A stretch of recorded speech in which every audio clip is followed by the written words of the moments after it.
Neither WJOU or its licensee, Oakwood University, necessarily share all the views expressed in its programs. They are, however, presented as public information.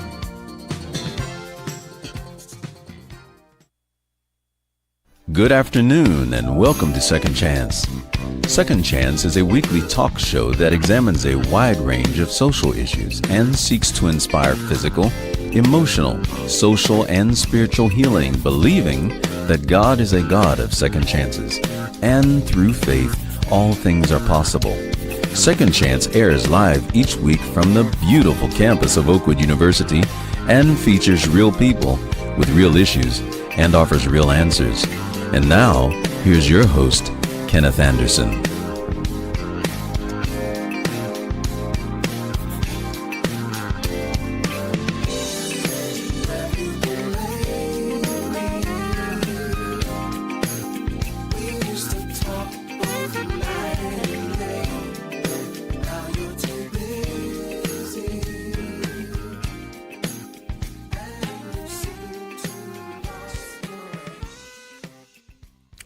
Good afternoon and welcome to the Second Chance radio broadcast. I'm Kenny Anderson, always delighted to be here with you in the studio for the broadcast.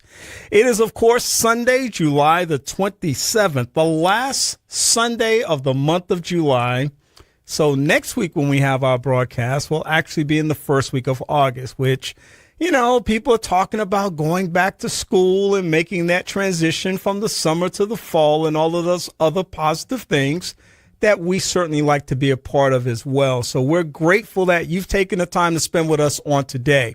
Now, there are people listening at 90.1 FM on the radio. We appreciate you tuning in this afternoon. There are people listening at WJOU.org, which, of course, makes it possible to listen to us anywhere in the world on the internet. So if you're part of that worldwide audience, we thank you for being a part of that group today. But there's another group that's going to log on, and there may be some people who have never done this before. We're going to invite you to take an opportunity and advantage of this today. We live stream the broadcast on YouTube as well as Second Chance at Praise 90.1 FM. That's Praise 90.1 FM. So we're live streaming right now. You can actually see the broadcast. You can comment in the comment section or just simply be wowed by my awesome and fantastic guests who join me from one week to the next. This particular Sunday concludes our round of quarterly sessions that we have 4 times a year, special conversations with special people, and of course today will be absolutely no different. And I'm going to go ahead and jumpstart that process right now with my very first guest. She's none other than Appreccia Faulkner. She is the founder of Global Strategists Association, based in one of my favorite cities on the planet, that's Chicago, Illinois. And I'm so happy to have her with me this afternoon. Appreccia, how are you doing? I am fine. Hi, Kenny, and hi to WJOU and Second Chance family. Absolutely. And I think this is the first time I'm actually getting a chance to see you and celebrate your recent accomplishment in the academic universe. Appreccia is a recent graduate, and we've been actually celebrating you several times on the broadcast. Just saying congratulations, not just to all of those who have experienced that awesome transition from moving from one phase of education to the next, but we've actually called your name out a few times. So congratulations once again. Thank you so much. Thank you to the Second Chance family, always been super supportive. All of the guests and everybody that's watching. It has been a whirlwind. So thank you all. Has it settled in yet with you? It has settled in a little bit. But I'm like 2 years went by very quickly. And so when you're first starting, you're like, oh my God, it's going to be a lot of time, a lot of energy, but it went so quick. And I'm just thankful, grateful that God allowed me to endure and make it to the end. So what's next for you academically? I know you're in that same zone of lifelong learner, whether that's formal or informal. And you're also a reflective and intuitive person that's always thinking about what the next step might be and not getting too far ahead of the process. But do you see more formal education in your future? I do. I am in the middle of PhD applications. Ooh, look at you. I know. So that, I got a couple years. As long as I get in, we're going to see. Hopefully, the university's got this money, to to let us all in. But yes, I am in the middle of that, and that is the next step. Of course, in the vein that I've always been in, which is global history, Black history, and African American global contributions. Wow, I tell you, I'm excited for you. I'm excited for the present journey. I'm excited for the future journey. And I'm also very excited to have you here today. And we have a lot to talk about because we haven't had a chance to glean from your deep well of knowledge and understanding for a long time. But we're going to cover as much as we can. I'm reflecting, though, in this moment. I did not anticipate I'd be starting here, but what a awful and tragic story that we learned earlier this week about the untimely death of Malcolm Jamal Warner, who we've known. I mean, he's like our little brother in a lot of ways, or our big brother, maybe for some people. Grew up in our homes with the Cosby Show, went on to really stake his own claim in the area of arts and entertainment and creativity and innovation and music and so much more. What an amazingly tragic story. All tragedies are amazing, but this one just kind of hit a little bit differently. Your thoughts, perhaps, about this tragedy and then the legacy of Malcolm Jamal Warner. Sure. I, like you, am in mourning and, astounded that we got this news. He, like you said, we grew up with him, big brother for me. Some of the most iconic scenes in the Cosby Show was Theo scenes. I know the whole monologue for when he thought he was going to live in an apartment and they came back and changed to a renter's house, and that entire scene. And he just seemed like an amazing. So I was reading some of the tributes, and people were saying how kind he was, how gentle he was, how he was a lover of the culture and a lover of arts and Black people, and stood 10 toes down. And not only did I love him in the Cosby Show, but I loved him in Malcolm and Eddie. I've seen every episode of Malcolm and Eddie with him and Eddie Griffith. And then he was a jazz artist. He was a musician. He won a Grammy, and so I loved listening to him. And he's going to be sorely missed because, as you know, we're short on kindness these days in the public sphere, and so we will miss his kindness and his candor, and of course his art. Yeah, but it's just such a tragic story, and of course, the tributes will continue to pour for some time now. He has established an amazing legacy for his brief 54 years on this planet. And we are all, I think, better for it. The thing that rises up in terms of all of the things that I remember him as is humanity. I never saw him in a conversation that seemed to be frivolous. He always had a tremendous sense of social consciousness and accountability to the culture, and telling stories accurately and consistently that needed to be told, that needed to be heard. I can only imagine, and I know he was a mentor to many. I mean, there was just this whole realm of things in his universe that impacted people in so many different ways that, for me, transcended his role as Theo, which is his most iconic role. But when you see the humanity of these individuals who gain that kind of attention and that kind of platform, for me, it becomes one of the most powerful things that we can experience. Mhm. Yeah. Yeah, no, you said it so eloquently. Uh, the gift that he had that illuminated beyond the camera into the real world, and just the way that he was able. I remember when everything was going down, and we know the cloud over the Cosby Show now, to no fault of the other stars. But the way that he even handled that with, the duality of this is a hard thing to imagine. And Yeah. at the same time, we celebrate the role and the impact that this has had in the culture, but we do not diminish the impact. Uh, that the tarnishment had, of course, one of the leading stars. And so I thought he was very graceful with that entire thing, speaking to his humanity, as you said, that he was able to hold that level of duality about what it means to hold people accountable and also understand the impact that this had on our lives, especially for me, like an 80s and 90s kid. Yeah. Absolutely. Well, certainly extend my condolences on behalf of the Second Chance family, the WJLU family. You don't have to personally know someone to know someone. And I think that a lot of people will resonate with this tragedy at a lot of different levels, and we'll talk about it in a lot of different venues for the right reason. I wanted to ask you, boy, there's just so much I want to ask you, but I don't even know where to start, but I'm going to start somewhere. I'm going to dive right in.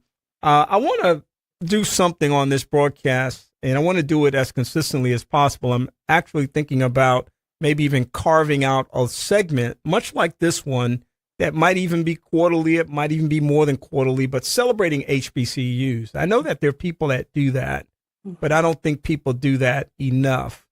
And I know that there are all kinds of great things happening on HBCU campuses that need to be celebrated.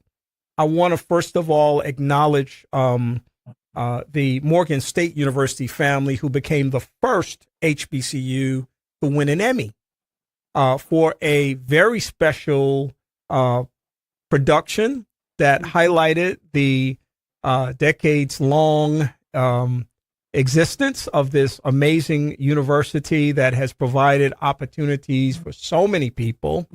And I thought it was real interesting how, this is something that a lot of people would say, well, it's not academic necessarily, or it's not necessarily what we think about in terms of the academic space. But the point that I make to folks is that this really is a representation of the depth of what you find at HBCUs. I wonder what your thoughts are about just the whole notion of the reason, the purpose, and the value of the HBCU. Sure, sure. So I did not have the opportunity to attend a HBCU, but I did go through the process with my daughter who did attend a HBCU. She went to the Mecca for a semester, Howard University, and just being on the campus, for 2 weeks, trying to help her navigate the whole scenery. Oh my God, it was like being on the continent, the culture, self-determination, the self-actualization, the community was really rich. And I think it's necessary, especially in a society where you feel like you have to constantly watch your back. As an African descendant, you have to constantly look over your shoulder, and you don't get that feeling in the community of an HBCU. When we walked on the quad, I felt very protected. I felt like my daughter was very protected, very safe, leaving her there. And then as a CEO of Global Strategists Association, we have partnered with Howard in the past, Howard University, to host discussion around, Black people's, journey globally and what that meant. And so we partnered with the Ralph J. Bunche International Center. And so being in that space where you can have conversations, where you are unencumbered, you don't have to watch what you say, you don't have to think about retaliation, as a Black person speaking very eloquently and thoughtful about our humanity, but also very open and candid about what is happening in this country and anti-Blackness. And so it's nothing like it. It's nothing like it, because you just feel like you are in the comfort of your own home and your own family.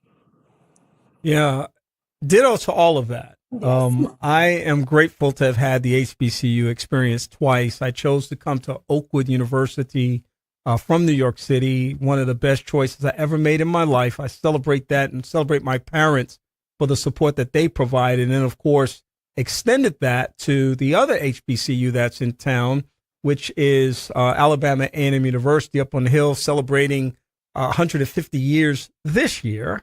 And we're very excited about that. Of course, Oakland, 129 years.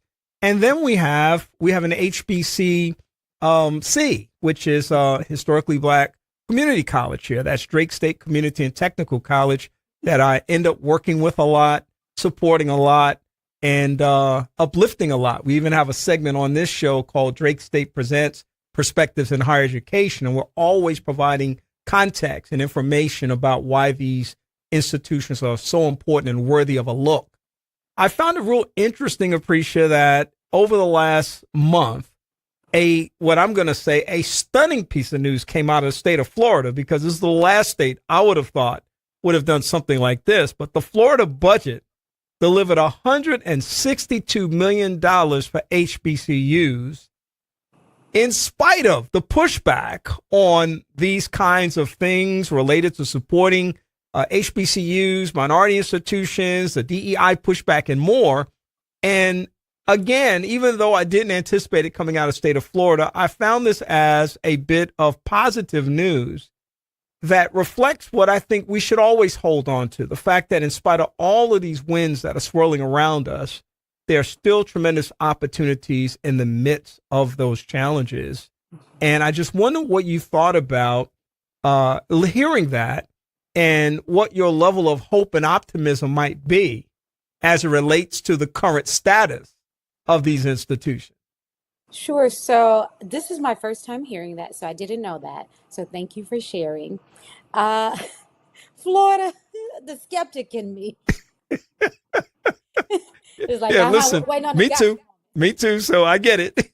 So talk to me in a couple months. I mean, because as long as they don't come out with a different program and saying, some other people have taken up the DEI mantle and it's diversity of thought and not necessarily people, and we switch HBCUs to this type of thing. And I'm speaking to somebody that went to, a PBI, which most people are not familiar with, but a predominantly Black institution, which is adjacent to HBCUs, or in some communities in rural areas, minority serving institutions, MSI. And so as somebody who went to a PBI, it's like, yes, oh my God, there are so many programs that are underfunded, so many resources that are leaving, that have been drained by state budgets, of course, the reduction of federal dollars to states. And so it's good to hear, but I don't know. I can't celebrate this yet. You know what? In the words of one of your most famous senior statesmen, I'm keeping hope alive. Right. There we go. Right. Listen, Jesse Jackson said something. I was also excited about hearing, and it's just not in the HBCU space, but it's in the academic space of higher education. Temple University has a new course examining Kendrick Lamar's life, influence, and musical legacy. Shout out to Temple, that has taken a cue from other institutions who study people like Tupac and others. Mm-hmm. Talk to me a little bit about, because this is a conversation that I have found challenging at times, when people said, well, why do they have studies like that? Why do they support those kinds of curriculum? Why do they support those kinds of discussions on academic campuses, which is a crazy question in itself. But I thought that the Kendrick Lamar piece is incredibly appropriate in terms of how they have applied this. Talk to me a little bit about your thoughts about why this is really a very good thing for higher education. Sure. Well, one, I think it keeps the young people interested, right? Like they were always talking about, how do we engage young people in this, in this day and age? How do we, encapsulate Gen Z and bring them in? So that's one thing. But also as a millennial, it's like, yes, why not? I remember before the GOAT passed away, great Chicago and Quincy Jones, he was in conversation with Kendrick, and they did a magazine cover together. And Quincy had asked Kendrick, he said, where do you think hip hop come from? And Kendrick said New York. And he said, no, it came from Africa. And he started talking about the sounds and the rhythms and the melodies and the beats, and Kendrick was fascinated by that. But I think that's why a class like this is so pertinent, is because you don't know the history of how these beats and rhythms and rhymes came to be. If you think about bebop and you think about jazz, there is a little bit of rapping that was involved. I recently watched Henry Louis Gates' The Gospel on PBS. That's a whole nother story. On public broadcasting, but shout out to PBS and my local station, WTCW. But Henry Louis Gates had did this fascinating documentary, and they were showing how rap was in gospel back in the 40s, and they were rapping their lyrics. And so that history of how it has, how it has evolved over time is also part of how we get a Kendrick Lamar. He is touted as one of the great lyricists of this generation. That you just don't come to that. There has to be an art form to that, and that has to be studied and cadence and all those things. And so I love it. And then too, Kendrick, you can tell that he reads books for a living, and so that's important because we're in an age of anti-intellectualism. And so where people espouse all these crazy ideas and alternative facts, but you have somebody that you can tell they actually read and they are aware of history and they understand how their lyrics can be used, and they're very thoughtful about that. So I think this is great. And the interesting thing was, in I think March maybe or April, I was in a room with the professor. I was in community at a conference, National Black Studies Conference in Ohio, with the professor in community with a professor who launched this class. And so I don't know him personally, but this is a great thing. What are your thoughts about, and thank you for sharing that, what are your thoughts about the Diddy trial at this point where we're at right now, where he has been acquitted of the most serious charges and is now perhaps facing some time or some variation of time as a consequence of the jury verdict? Sure. I have not talked about this much. I don't even think privately or publicly because I don't think I expected much. I think, that as a society, we struggle with how to stand up for women and how to hold people accountable for the abuse and the harms that they have caused without labeling women as, people who were part of this whole thing, like, they were part of the scheme. And so it's a very delicate situation because the more serious crimes, he wasn't convicted.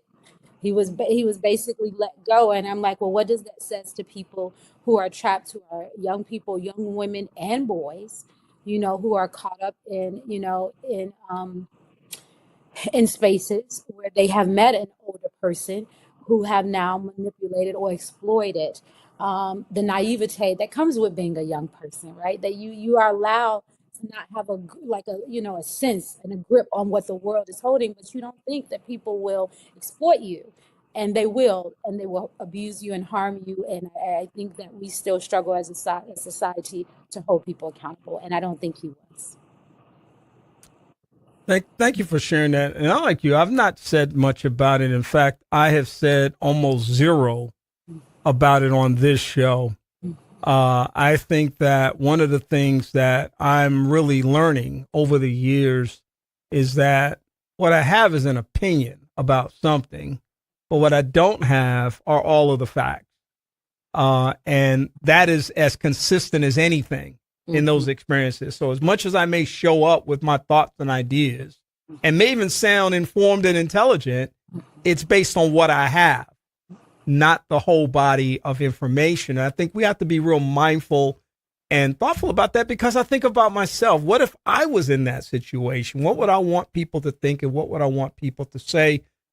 We were talking about the widow of Eric Garner, who passed just last week on the broadcast, and how the burden of having to carry his tragic death with her for the remainder of her life, and the premature death of her daughter, and, all of those kinds of things that were happening perhaps contributed to her premature death herself. And how oftentimes, we see these big national stories, and, we are injecting our thoughts and ideas in a very one-dimensional way because we're one person. Or we may say nothing at all. But here's a lady who, because of the way her husband died, everybody had an opinion about it. Yeah. And she had to carry all of that. Mm-hmm. And that's just such a powerful thing. So I'm mindful about that, and deep respect to you for how you've approached it as well. I want to ask you about, there's so much I want to ask you about. You got to come on again real soon because this we're going to run out of time to get all the topics. But I got to ask you about this current status that we're in. And I want to ask you on a scale of 1 to 10, with 1 being not concerned at all, with 10 being I'm very concerned, to the point of this could easily go in the wrong direction, about these threats of canceling people's citizenship in the United States, I want to talk about the deportations that are taking place and the threats of those things to American citizens being sent to other countries and more. And the slippery slope that seems to have been established now with the increased funding for ICE and the Supreme Court seeming to not be willing to stand behind the democratic principles, supposed democratic principles of our nation. And the only guardrail, people, when the new administration came in, people used to say that the guardrail was the Supreme Court, but the guardrail no longer seems to be the Supreme Court. The guardrail seems to be one justice, Ketanji Brown. And so, and thank God for her and her voice and what she is saying and the conscience that she brings into people's minds and experiences. I wonder what your thoughts are about the current state of where we are. And are we moving toward a place where, first of all, give me your number 1 to 10, where your concern is and what your general thoughts are about where we're headed in this nation.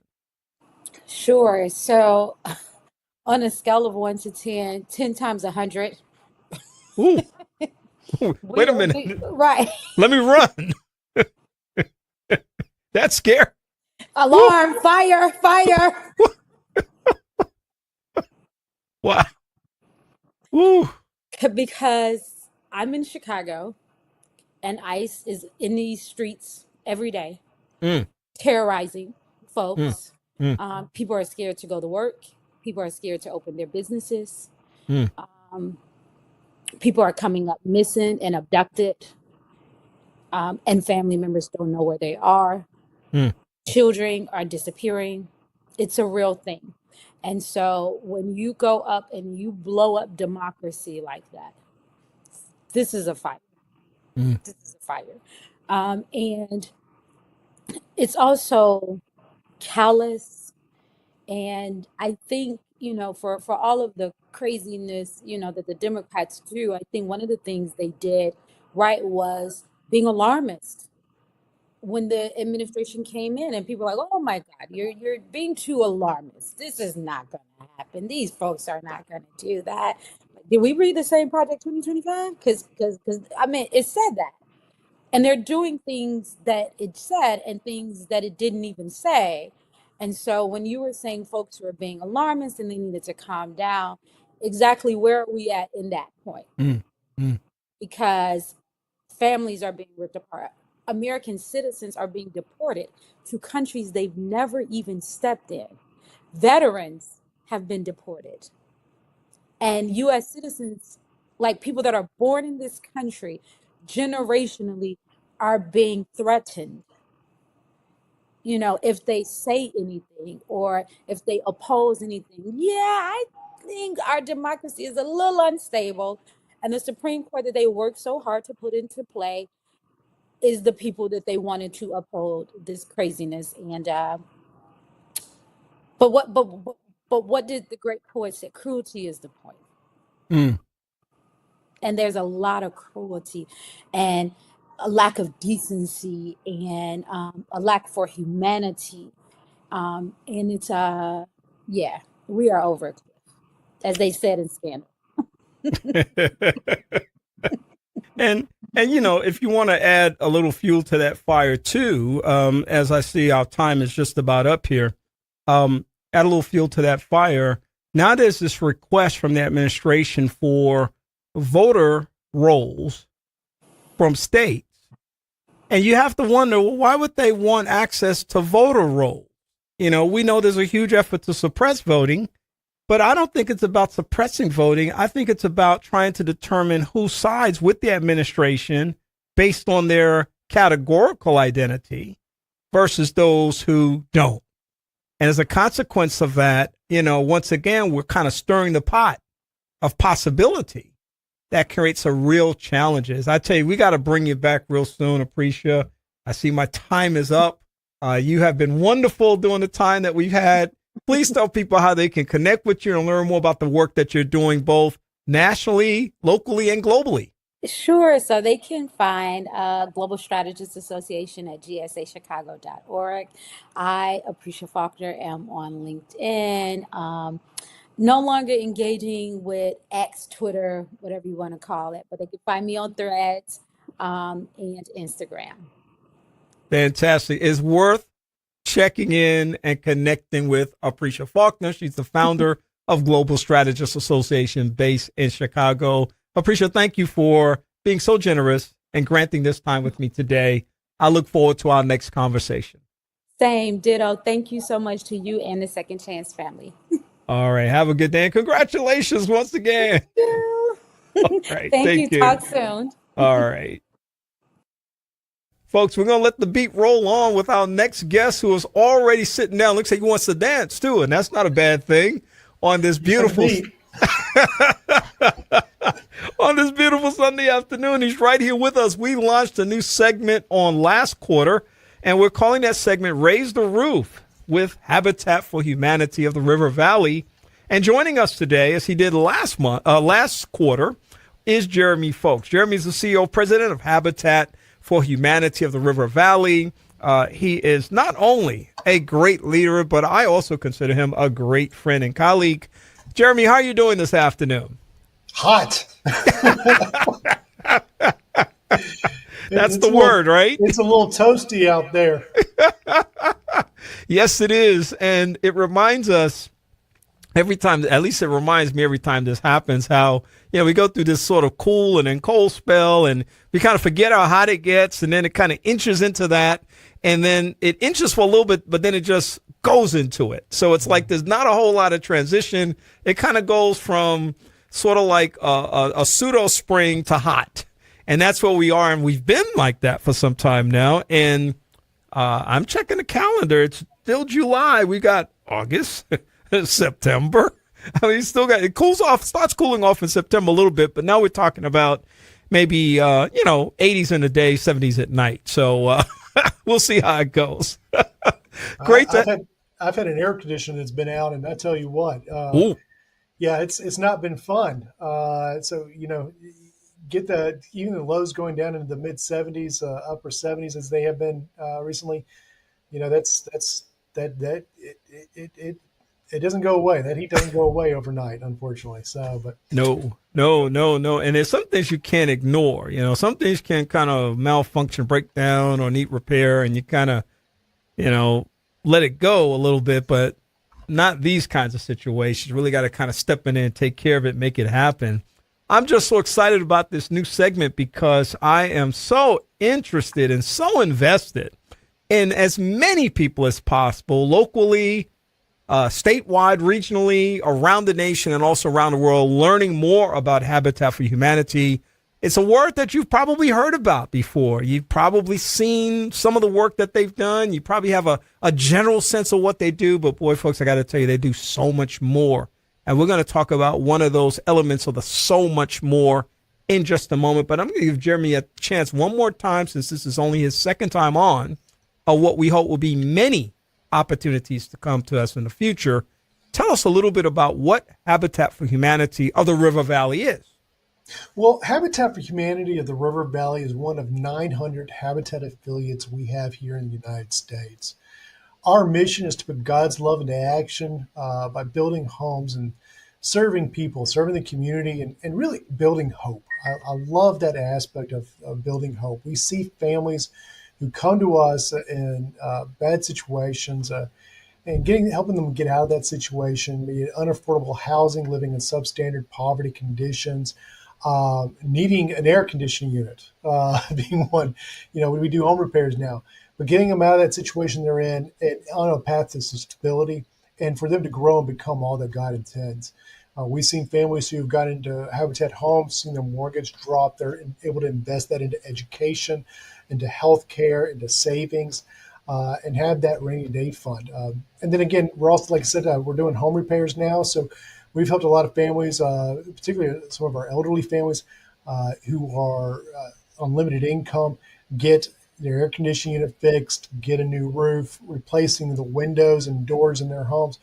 I've just been stunned by the amazing work that our team and our partners and subcontractors have been able to do, going out there and serving families who are in need. And just the reactions, seeing the looks on their faces when we get these jobs done or get these families into homes. We had 2 closings last week on homes, and just being there, being a part of that, seeing the family close that chapter on that book, and then able to open up a new chapter of home ownership. I love it, every bit of it, and even more as we talk about the great things that are happening in this particular space. And, as I'm listening to you talk, Jeremy, I'm thinking about the fact that, among other things, there are probably 3 pillars that I call the fundamentals of humanity. And those 3 pillars are healthcare, education, and housing. Those are 3 things that every single person needs. And when there are gaps or deficiencies in those opportunities for people, it severely impacts the quality of their life. And we all have to be mindful that we don't speak from a point of privilege because of what we have, and that we somehow extend our hearts with compassion in terms of understanding and being able to see what other people may see. And there's a lot going on out there when you talk about housing instability, housing insecurity, and so much more. And the unsheltered population that's out there, that's whole part of that whole conversation. We've talked a little bit about affordable housing before. There's so many elements in this space that people can find their voice and the opportunity to help and support. And that's why we have this particular conversation. I discovered something about Habitat that I want everybody to know about. And the reason I'm saying I discovered it, because I've been down with Habitat for a long time, folks. I won't talk about how long because I can't remember how long. I just know it was like decades ago when I first started on the board, and I've come full circle once again. I'm back on the board. But in those early days of Habitat, I've always been a champion of this organization in some form or another. And I did not always understand or appreciate the many arms that have evolved and emerged over time. And one of those things is something called the Restore.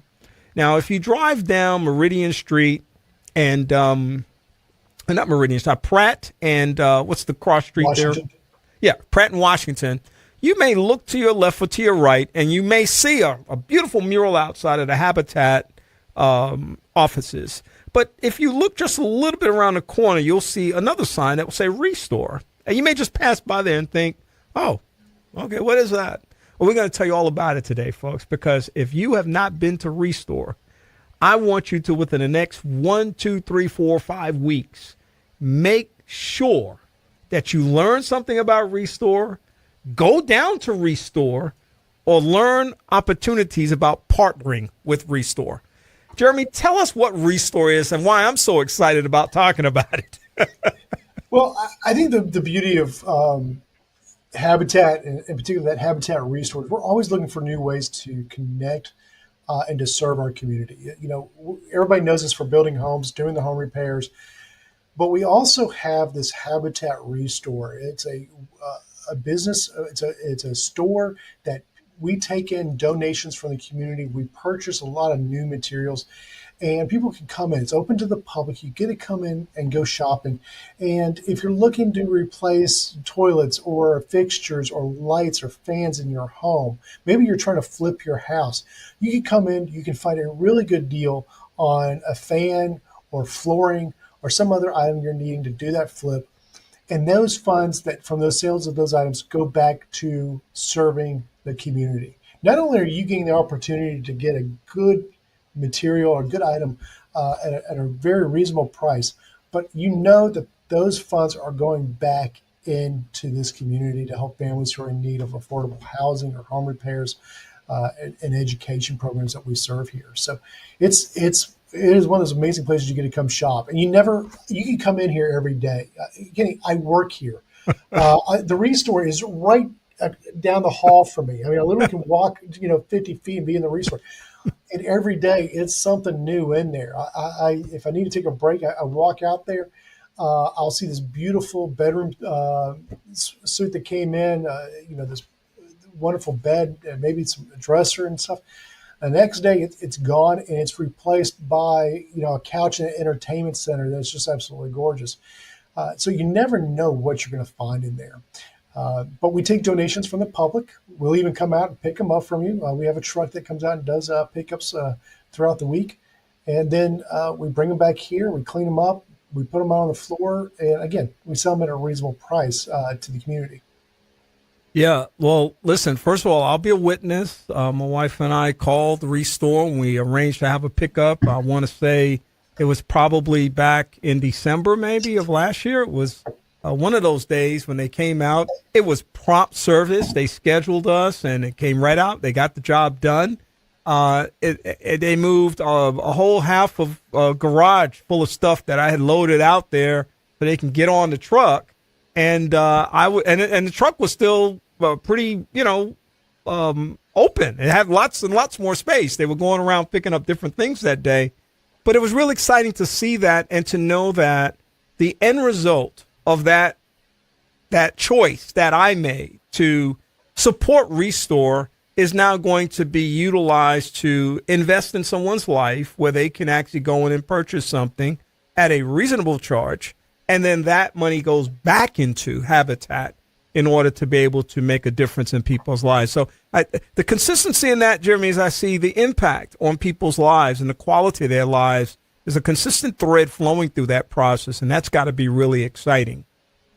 I think it is. I think it's, being able to, again, our end mission, serving families in need of housing and home repairs, being able to do that, but at the same time, being able to serve our community. What we also often see is low income or moderate income individuals coming in with their household and needing to get, just something simple. We had a family in here the other day and just needed a couch, and being able to get one at a really good price. And I think they even got it at a better price, but I think we were having a 50% off sale in the furniture room. And so it was 50% off what it was originally marked at. They had that couch. They had that place where, they're going to be able to have some memories, spending time with each other and being with each other. I think that's one of the joys of being able to be in this organization and seeing that every day. We see a lot of people coming through our doors. I think the other benefit is I'm pretty big in environmental issues. And, I love the fact that we can keep materials out of the landfills, tons and tons of materials out of the landfills each year. And being able to do that, I think that's important. So we can make it an opportunity available to, again, serve the environment, serve the families that are in need, also get that chance to find that treasure you're looking for. So it's always a unique, like I said, it's always a unique day in the Restore.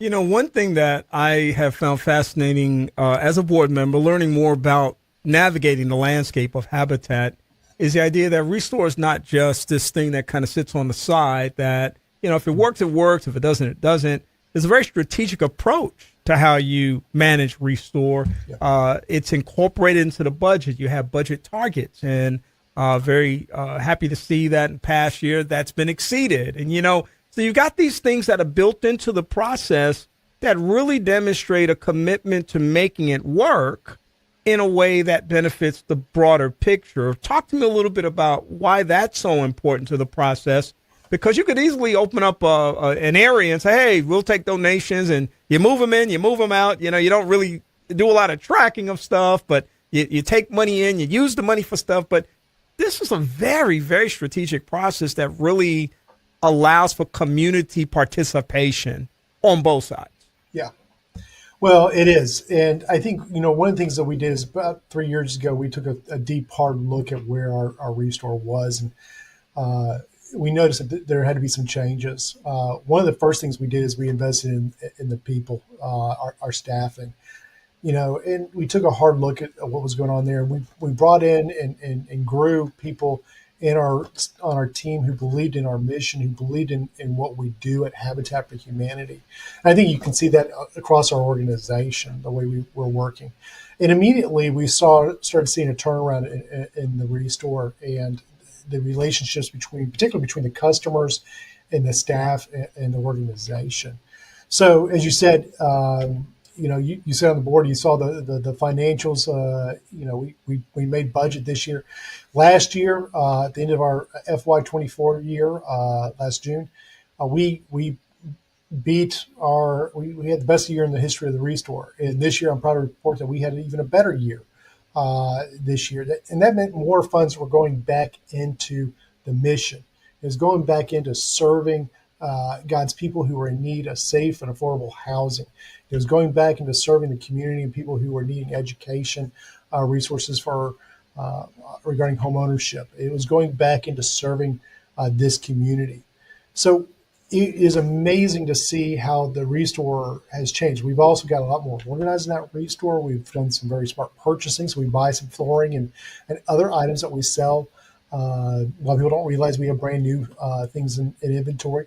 We do. And so we're real smart with the purchasing. And we want to make sure that when we purchase stuff, we're able to sell that to our community. We're able to give our community a good deal. It's not just about Habitat in the Restore making funding and making money so we can do our mission. It's also about serving the community, the customers who come in, the clients who come in and need the help, and giving them a fair, honest price on something they need in order to fix their home up. Yeah, and it's also not about, and this is it was important for me to use Restore or Pickup because I really wanted to learn the process. And so, when I went online, and it's a pretty simple process, but it's a very detailed process. Take photos of the items. This is not a dump site. This is not a, just get rid of your trash site. This is something that you have to be mindful about because you're absolutely setting this up for someone else's success. So you're not trying to just give away stuff that you don't need anymore because it's not useful to you anymore because of its condition. It's really about, maybe it's not useful to you anymore, but it's in good condition. And so you go through the process of, filling out the form and letting them know how many of something there is and all of that kind of stuff so that you'll know exactly what you're giving them and they know exactly what they're coming out to get. I think that's a very important part of the process as well, Jeremy. It is. So you can call or go online to schedule a pickup now. And yeah, we have gotten to the point where we've had to be a little bit more careful about the items that we are taking in. We know what the inventory is that we have here in the store. So when you go online, you'll go in, you'll check a couple of boxes that it says that yes, you live in the community, you live in the area, and you understand some of our criteria. And then you fill out your address and where you live and best ways we can contact you. And then you get to pick a date. We actually have a calendar online. You go in there, you can pick a date to schedule a pickup. And then finally, you mentioned what you have, what kind of donations you have. And what that does is that allows us to better serve you as a donor. It gives us the opportunity to say, hey, yes, we can take this donation in, we can put it to good use in the Restore and sell it. And we can almost guarantee it's not going to end up in the trash. And I think that's one of the big reasons why people call us. They want to come to us. They want to make sure that their items are staying out of landfill, that they're getting a new life. So by going through this step-by-step process, it doesn't really take that long. I actually could do it in just under 5 minutes, if not less. But going through here, picking out going through the online process, going through, marking what I'm going to have as far as the donation goes, maybe submitting a couple of pictures, just make sure it's in working order, or it's in good condition or decent condition. It doesn't take long, and what it does is allows us to help you know that we can take this off your hands. Or at this time, I'm sorry, we can't. We already have we may have a room full of couches already. We're just not able to take another couch, and that does happen. We've got 200 doors out there, or we did the other day, and unfortunately, we couldn't accept any more doors. So it's us being honest and open with our donors and letting them know what we can and can't take. So one of the reasons that Habitat works as well as it does and Restore works as well as it does is because of volunteers. So I want to just take a moment here to shout out one of the most valuable assets of this operation, your volunteers.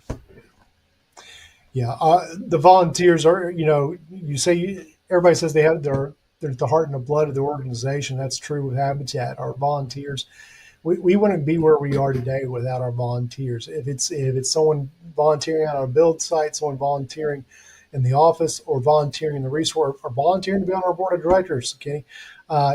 Those volunteers make it possible for us to do the mission that we do here. They're force multipliers for our staff. I I'm amazed every day by the work that our volunteers do.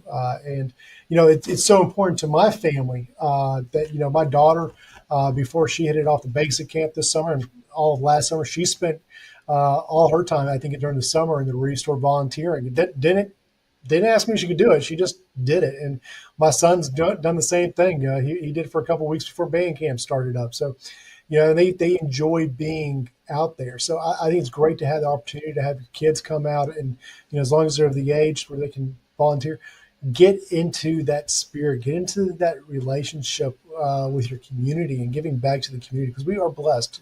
Many of us are very blessed with the life that we have. So being able to have our kids and our families come in and volunteer, our churches, our businesses, city groups, and just give back to the community, I think is important. Not all faith-based institutions tithe, but Habitat does. And I think that is a significant distinction, because we know that the blessing of tithe comes in honoring God and his will. And we know that when we do that, we will be blessed exponentially. Habitat tithes. Tell us about that. So, we tithe 10% of all of our contributions, our general contributions that come in. So if you give us $10, we're going to take $1 of that and we're going to tithe it back to Habitat International. And what that does is it doesn't go into someone's pocket. It doesn't go to handle someone's paycheck. They're very strict about this tithe. It can only go into programs and services that they do. And we tithe towards a couple of different organizations inside the Habitat International Network. We tithe towards disaster and crisis services. And then we also tithe towards Latin America at this time. And then we've also tithed towards Africa at times. So we kind of flip that around. So it gives back. And what that does is that allows us to build homes in other areas. For the price we built a home here in Madison County, Alabama, and I'm talking about a Habitat home that we built. So we're not talking about one of those for-profit homes that, you go buy that's $350,000, $400,000. Well, for the price that we build a home here, you can, you go to Honduras and we can build 4 or even 5 homes for that same price.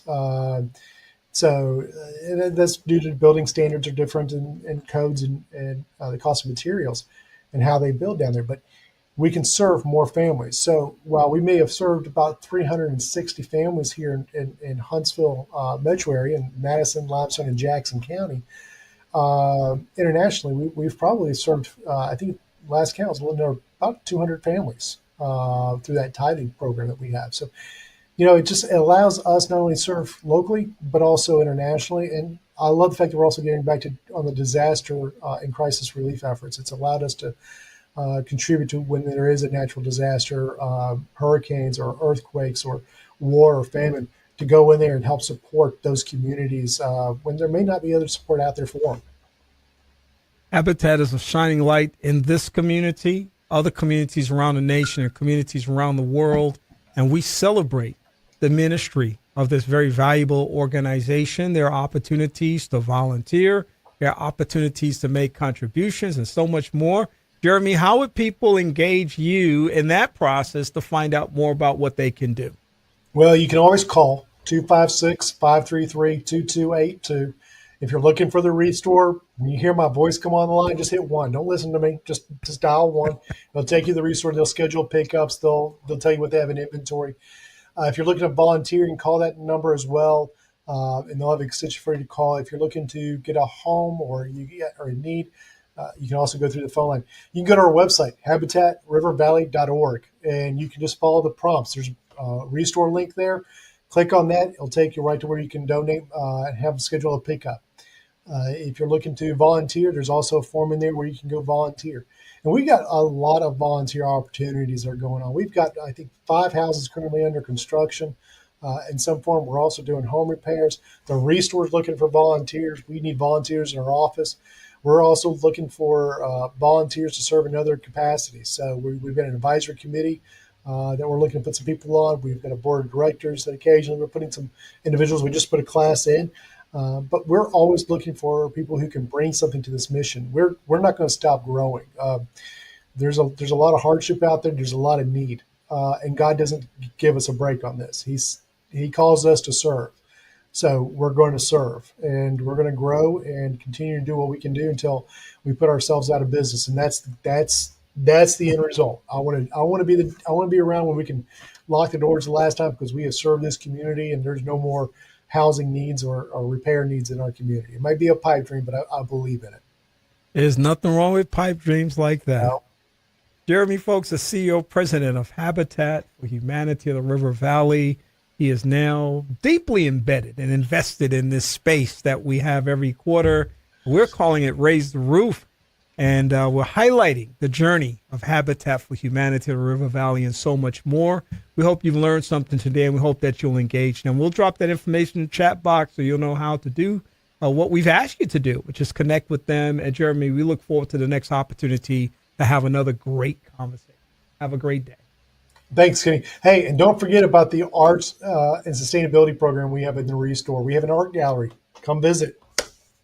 Absolutely. So absolutely. And make donations. And make donations. Come buy something. There you go. Thanks, All Jeremy. Right. Thank you, Kenny. Have a great one. You too. Jeremy Foulks, the CEO, president of Habitat for Humanity of the River Valley. We're grateful to have him as part of our new segment that we have developed, which is Raise the Roof. And we're reflecting on Habitat for Humanity of the River Valley. We'll talk to him again next quarter, and we look forward to another great conversation. We'll be back in just a moment with more of the broadcast. I'm Kenny Anderson. It's Second Chance. I hope you're having a great afternoon.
You know that the ice cream scoop has the power to make a child smile, and that by slowing us down, the traffic light can keep us going.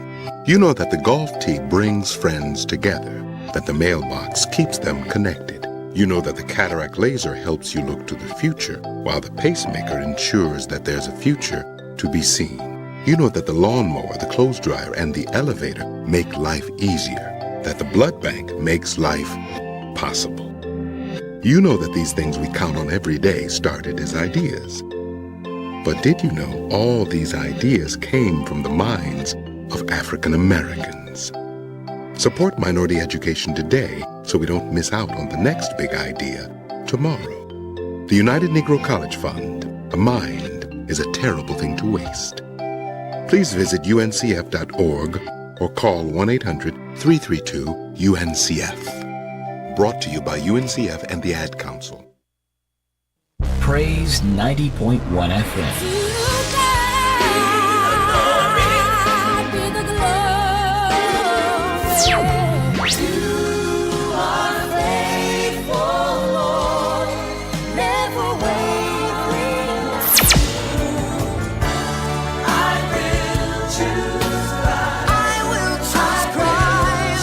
The station for inspiration is Praise 90.1 FM. Transforming lives. Transforming lives. You're listening to Second Chance with Kenneth Anderson.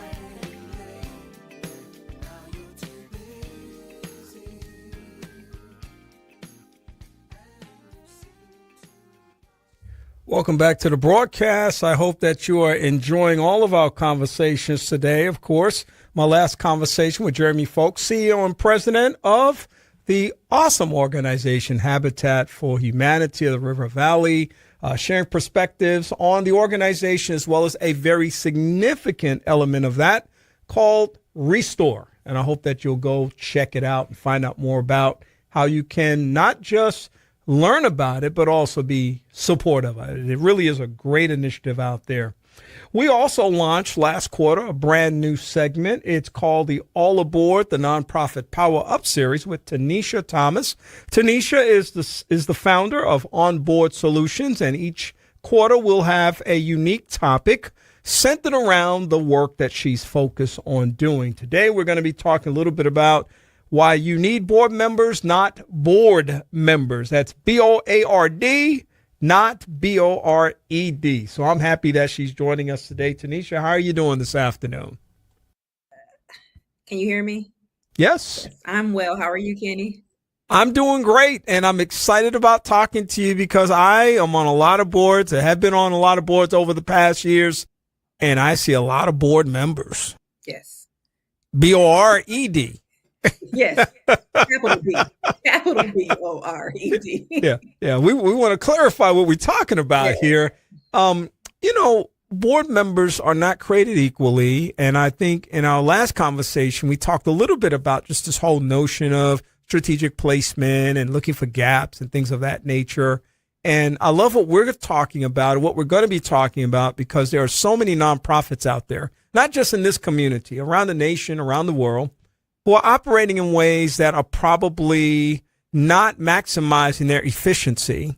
Yeah. And so much of that begins with how they structure that board and conduct board business. So that's why we're so glad that you're in this space to help us out. I got to ask you first and foremost, as much as I love the topic, tell me a little bit about what motivated you to choose this topic of discussion. Well, Kenny, it's pretty much what you led with. I serve on a lot of boards as well, and I see a lot of board members. And I also see the dynamic between when board members are engaged, involved, passionate about the mission, aligned with the mission, versus board members who just kind of show up, grab lunch, pay attention for the hour and a half that you're there, and then by the time they leave, don't even retain what was just discussed. And The so the nerve of them grabbing lunch the nerve of them to come and then not contributing. not to contribute anything, just gave you some brain power food, and then you're not. So I digress. But it is a common thing, and I think people do it so much they don't even realize that they do it. And for someone like myself and Kenny, I've served on boards with you as well, and I know how you operate. When we show up, we're motivated, we're ready to take on a challenge, and it's almost kind of a buzzkill when you're like, zzz, and somebody else is like, thunderstorm, rain, lightning, drop the hammer, no interest whatsoever. And so the worker bees are just like, wait a minute, like we're excited about this. And then the killer bees come in and just kill the dream. And so it's just a recurring theme. And I thought it would be really interesting to just kind of unpack it. Yeah, well, that's exactly what we're going to do today. And I'm going to lead you with some questions, but I know you'll jump in wherever I'm missing and fill in those gaps for me. Let me start where we're going since you're leading me. Okay. So I wanted to start right here because I want to kind of expand our initial conversation about just boards and how they're composed and how people need to be mindful about how they operate and conduct business. And the success of that board is really contingent upon the structure of the board and the strategy that they choose to participate and be a part of. When we talk about a board potentially being bored, I think one of the first things that is clear in that process is that all board members are not created equally. True. So what are we looking for in terms of, as maybe the board president, the organizational CEO, what are we looking for to be able to make sure that people remain inspired, connected, and engaged to the mission of the organization? I think let's rewind it a little bit before we discuss what we're looking for. I believe in strategic recruitment and just not, well, I have a good friend that might just want to join the board, or, oh, I know. Strategic recruitment, meaning that these people are passionate and motivated about your specific mission. So you may serve or you may know them in a different capacity, but it really matters. And the difference maker is, are they aligned with the specific mission that you're trying to pull them into? Do they have time, space, availability to commit and be just not a seat filler, but actively engaged and a contributing member of the board? Do they have a certain skill set that you might need? It's funny, I was having a conversation literally, Kenny, earlier today about, I work with a lot of companies that have a board matrix. And so, and I'll sit on a lot of boards that have a board matrix. And so, recruitment will start to come around, and, it just the calendar year, oh, it's time to start thinking about board members. Okay, well, I know, and I have a name, but there's no strategy. It's just a random person that you pulled out in your back pocket and you say, I have a name. And so I know I have brought it up. Other members perhaps have brought it up, like, hey, do we have a board matrix? Well, we have one, but And it just kind of goes off and never really comes to fruition. And so I think it's really important to do like these periodic assessments to just see who you even have on your board. I think another thing that's kind of key when you're talking about the difference between board members and board members, B.O.R.E.D, is just making sure that when you bring them in, there's a certain thing that they can plug into. What's their passion? What are they excited about? If fund development is their deal, you can bring them in, and that might be a committee that they can serve on. If it's governance, if finances, whatever it may be, make sure that when you bring someone in, you actually see it through and you have somewhere to plug them into. There are a couple of things that jumped out at me as you were just talking. And the first thing is, you talked about strategic recruitment. One of the next steps, maybe not immediately, but once that decision is made, there needs to be some kind of board orientation. Mm-hmm. And I know that a lot of times the board orientation seems very, very mechanical and very compulsory almost. Like, well, yeah, they're coming on the board, so we're going to do a board orientation. But isn't that a great opportunity for that board to really kind of sort through what they have and figure out how they're going to move forward? Yeah, it's an awesome opportunity to do that. I think the The way you recruit someone is one thing. The way you welcome them in, it sets the tone for their board service.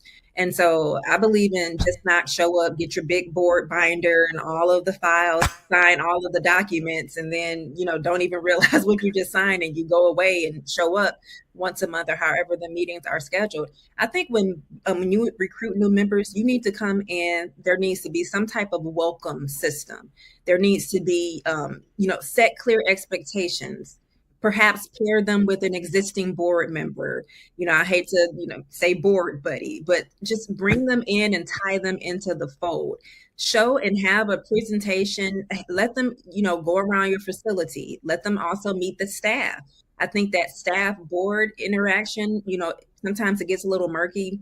There's a big push sometimes to keep those entities separate. But I think when they know about each other, it actually makes for a more dynamic organization and experience. I always say that, your board, your staff rather, they should feel empowered, but the board should feel informed. And so we keep those two things in mind, and they can work together. But informed meaning, okay, when the CEO or executive director reads off a report, I don't know who you're talking about. I have no idea what department that is, If there is some type of name, facial recognition, some type of connection, it pulls the board member in a little bit more than just listening to words on paper. And also it creates an environment that's conducive for collaboration versus, one hand doesn't know what the other one is doing. So I really think when you bring in a new member, to kind of circle back to your original question, when you bring them in, that is a really crucial and important time. It's beyond pushing the binder to them. It's beyond paperwork. You need to immerse them. You need to have a plan for them, something for them to latch on to and take off running.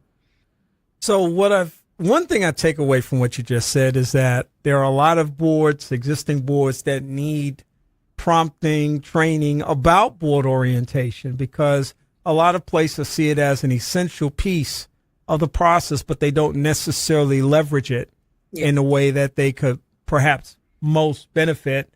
And it's something you said even before I said it or thought it, and that was the issue of pairing people. I really like that piece because to me that kind of promotes a little bit of accountability. It does. But it also kind of creates this sense of connectivity to other people on the board. Oftentimes boards are like ships in the night. They see each other when they come for board meetings, and that's it. And in the absence of other kinds of opportunities to really kind of come together, which I think is a big part of being on a board, you need to have more, to me, you need to have more opportunities than just a regular board meeting. Yeah. But that accountability piece is so powerful. I love that. Yeah. I think accountability for sure. And it promotes camaraderie. Like the board, they're a team. They're a blueprint. They are the people quietly behind the scenes that are kind of like the glue, right?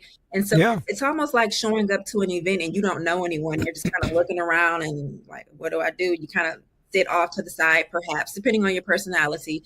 But it also feels good when there's someone in the room that you've made a connection to. That's A.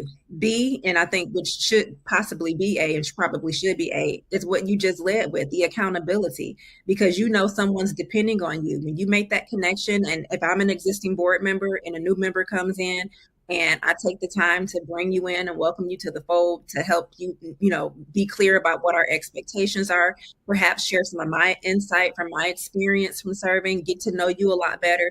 You feel a lot more connected and accountable to show up because now you've made this personal connection in addition to the organizational connection. And so you're much more inclined to be involved, engaged, to come around. It's kind of like, well, I've made this new connection. FOMO kind of arises. I don't want to miss out on what's going on here. So I do think that accountability and pairing people up, it really kind of, we're all adults, but when you pair people up, it kind of breaks that nervousness. It's a sense of familiarity. It again promotes that camaraderie that's really needed to be that gas to help push that mission forward. You said something else too that I think is really helpful potentially for board members, especially new board members, but also board members who you want to make sure that you keep the fire burning in them, and that accountability really kind of transcends just being physically present, but you actually owe it to the organization as well as one another.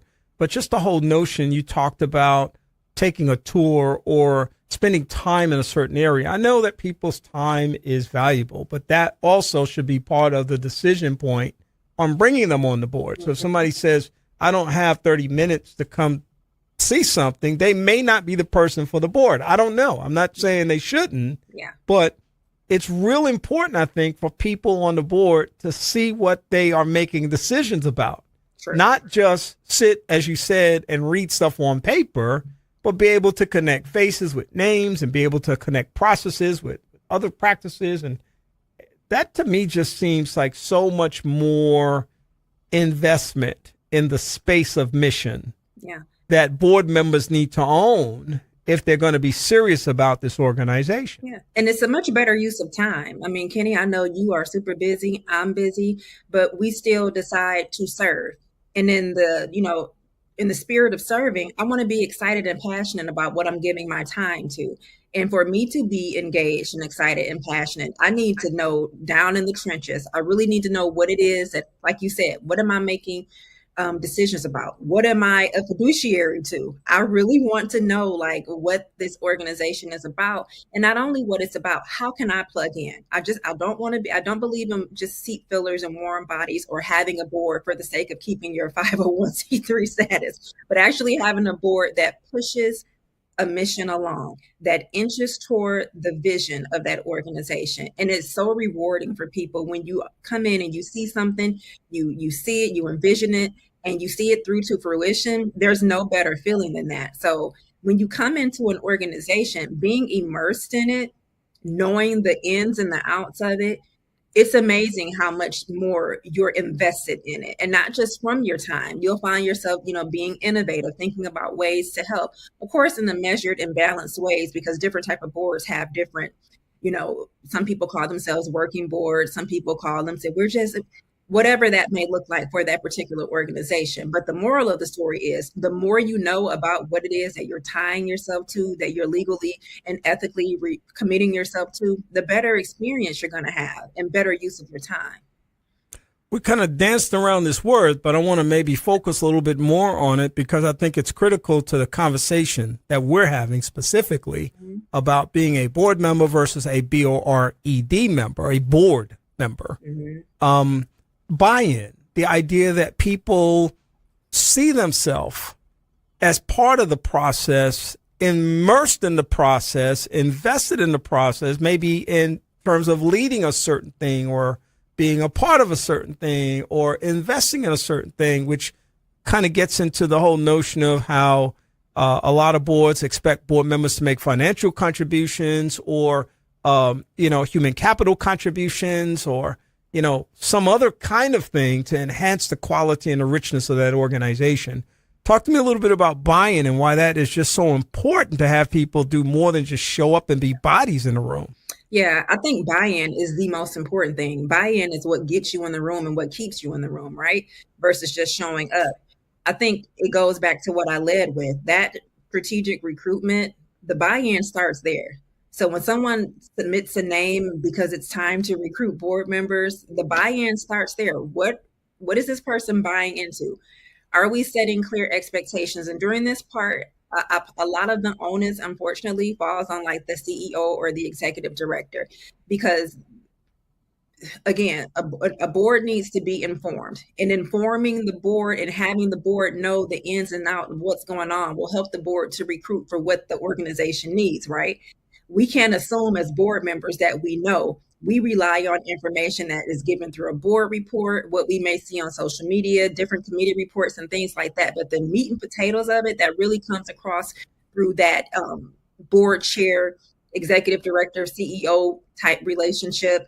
And so when it's time to bring people in, it's almost like bringing them into the room and I hate to say trying to sell them, but you're painting the picture. So here we are.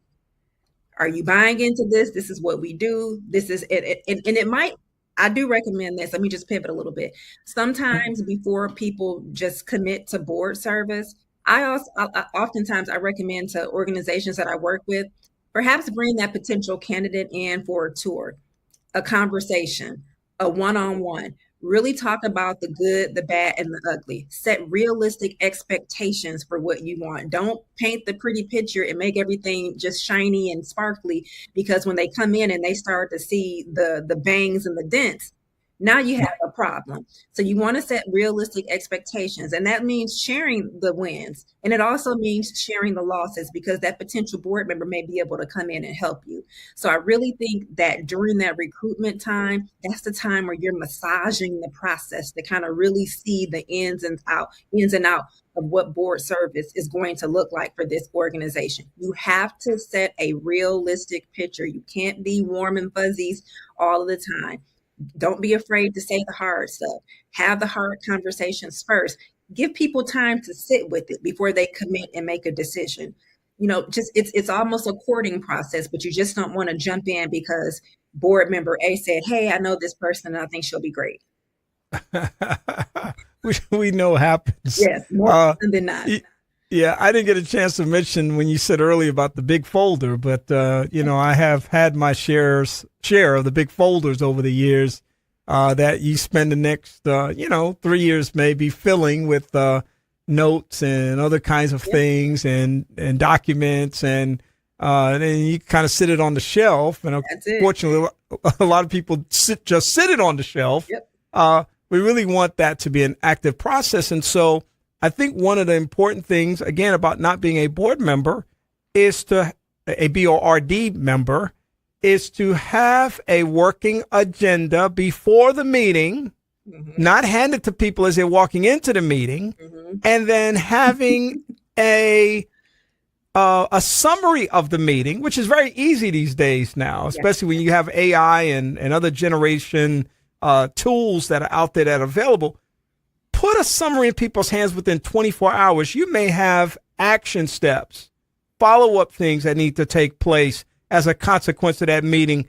And people are not going to remember those things 3, 4, 5 days later. You have to make sure they are honoring that commitment as soon as possible. Yeah. Your thoughts about that as far as a BORD member versus a BOARD member? 1000% agree. Kenny, you said 3, 4, 5 days they won't remember. 3, 4, 5 hours on that same day. They won't remember.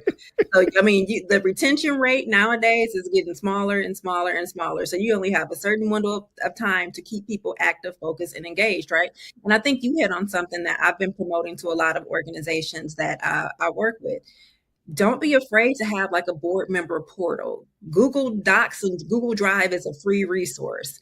Put information there. You also hit on another thing. Have that agenda. I strongly believe in pre-work.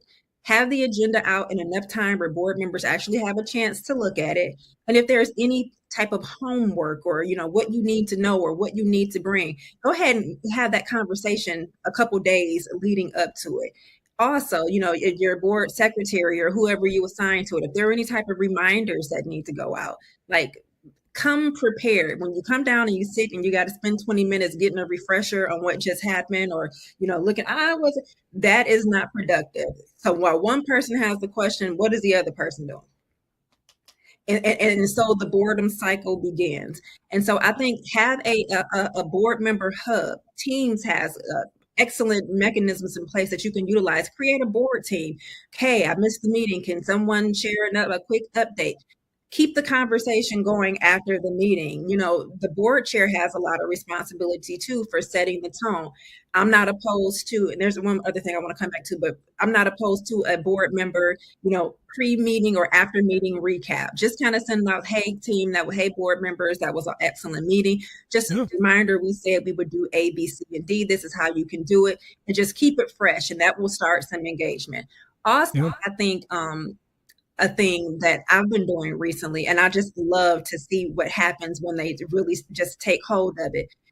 I know most organizations have a mission and a vision statement, but I truly encourage the board to have a mission statement as well. What's our mission here? Plug it on the top of all of your literature. It should be on the top of all those board packets, the meeting, the agenda. That's your thing to keep you centered. That's your why. In addition to that, your why. Don't be afraid to go back and revisit. Why am I here? Why are we doing this? All of these things to kind of keep you, Kenny, January 2023, you may have been so excited to serve on the board of, XYZ company or nonprofit. Come December 2023, life is life, and your priorities may have changed. You may have been, a new job, new responsibilities. So you also have to remember to tap in and reevaluate people's passion, because the passion they had when they got on might be different now because life is happening to everyone. So those things and those type of key touches to keep people plugged in really, truly make a difference. Tenesha Thomas is the founder of Onboard Solutions. You see why we have this new segment called All Aboard, the nonprofit Power Up series. And we're so happy to be able to talk to her quarterly about these very important things. I don't mind being a BOAR member or RD member, but I never want to be a BORED member where I'm drifting in the process of trying to serve. And Tenesha, I want you to let people know how they can get in touch with you. Sure. You can visit my website, www.onboardonbrand.com, onboard, on brand. I also encourage everyone to check out I just started a blog. I have 3, maybe 4 issues up. It's a super cool short read. It's called The Friday Forward, and it's pretty much a leadership memo. It's packed full of tools and free resources for you. It's like my letter to leaders, especially specifically nonprofit leaders, to just kind of let you know someone's there. We understand, all kind of gone through the same things, and that there's power in camaraderie. So I encourage you to go to the website, click on blog, and make sure you sign up to get that to your inbox when they come out on Fridays. Also, follow me on LinkedIn, Tenesha Thomas, TENESHA, last name Thomas, THOMAS. I encourage you to plug in on LinkedIn. I post over there pretty frequently, and just come in over there and join in on that conversation. And of course, time will not permit us, but perhaps we'll catch this another time. But just the whole notion of honesty and transparency as a board member can prevent becoming a BORED member. Yeah. If you've lost your mojo, you've lost your interest, you've lost your focus or your passion, resign. And see, that comes to what we said earlier. I have a good friend well, now you feel some type of allegiance to that good friend. And right. If it's not a good fit, then it's time to say goodbye. So, yeah. So, yeah. And sometimes even in what one might think is the best situation, it's not a good fit. And people should be honest about that and keep it moving, and respectfully, of course. And real quick, and even if you resign, you don't have to completely let go. There are other ways you can serve and plug in that might not be as time bearing as serving as a board. There are different, you can volunteer, you can help serve at an event. There are other ways to tap in besides board service. There are tons of ways. You don't need the title, and you definitely don't need, some of us don't need the recognition. I don't care if anybody knows that I'm participating. I just want to be able to do my part without some of the encumbrances. With that, we could go. This conversation can really go, because the more we talk, the more light bulbs go off. All right, I gotta go. That's it. And Kenny, I am enjoying this so much. I know I am too, Tenesha. And I know our listeners are as well. We look forward to talking to you again next quarter. Yes, same. All right, take care. You too. Tenesha Thomas is the founder of Onboard Solutions. She is making it happen in the area of helping us to understand where we are in terms of our placement in the area of nonprofit work. I'm going to come back in just a moment with more of the broadcast and another guest. I'm Kenny Anderson at Second Chance. I hope you're having an amazing afternoon. Child, I'm gonna walk that milky white way. Child, one of these days. Child, I'm going to walk that milky white way. Child, one of these days. Well.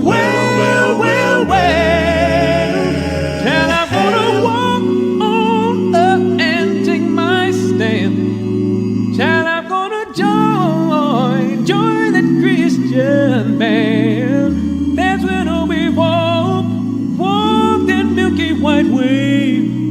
Child, one of these days. One of these days, child, I'm gonna meet my love. Oh yeah. Don't you know? Child, me, my loving mother. Oh, one of these days. Well. I'm going to walk on up and take her hand when we reach that promised land. When we walk that milky white way. Oh, child, one of these days. One of these days. Child, I'm gonna meet God the Father, and God the Son. God and the Son. Gonna meet God the Father, and God the Son. Going to meet.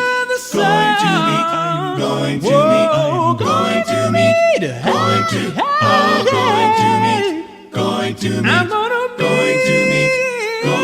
meet God the Father and Son. Well, I'm gonna meet God the Father and God the Son. God and the Son. There's nothing that I want more than to see the Father and God the Son. When I get to heaven, I'm gonna see my mighty God and the Son who died for me. When I get to heaven, I'm gonna see the Father and the Son. God and the Son. Going to see the Father. Meet with the Father. Don't you wanna see the Father? See the Father and see Jesus and see my Jesus when we walk that milky white way. I don't know about you, but I'm going to meet. I'm gonna walk that milky white way. Gonna see the Father and God and the Son. Going to see the Father. Meet with the Father. Don't you wanna see the Father? Oh, see the Father. Don't you wanna see and see Jesus and see my Jesus when we walk that milky white way. Going to meet, going to meet, going to meet, going to meet, going to meet, going to meet. Well, I'm gonna meet God the Father. Don't you wanna see Jesus? Won't you come and walk with me when we meet the Father and the Son? God and the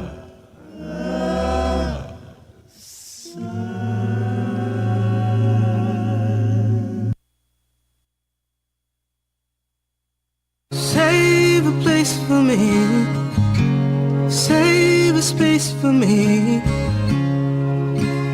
in your heart. Every year, the United Negro College Fund helps thousands of students go to college. But for everyone we help, there's one we can't, not without the funds. Save a place for me. Please support the United Negro College Fund. A mind is a terrible thing to waste. Call 1-800-332-UNCF. A message from the Ad Council. Transforming lives. You're listening to Second Chance with Kenneth Anderson.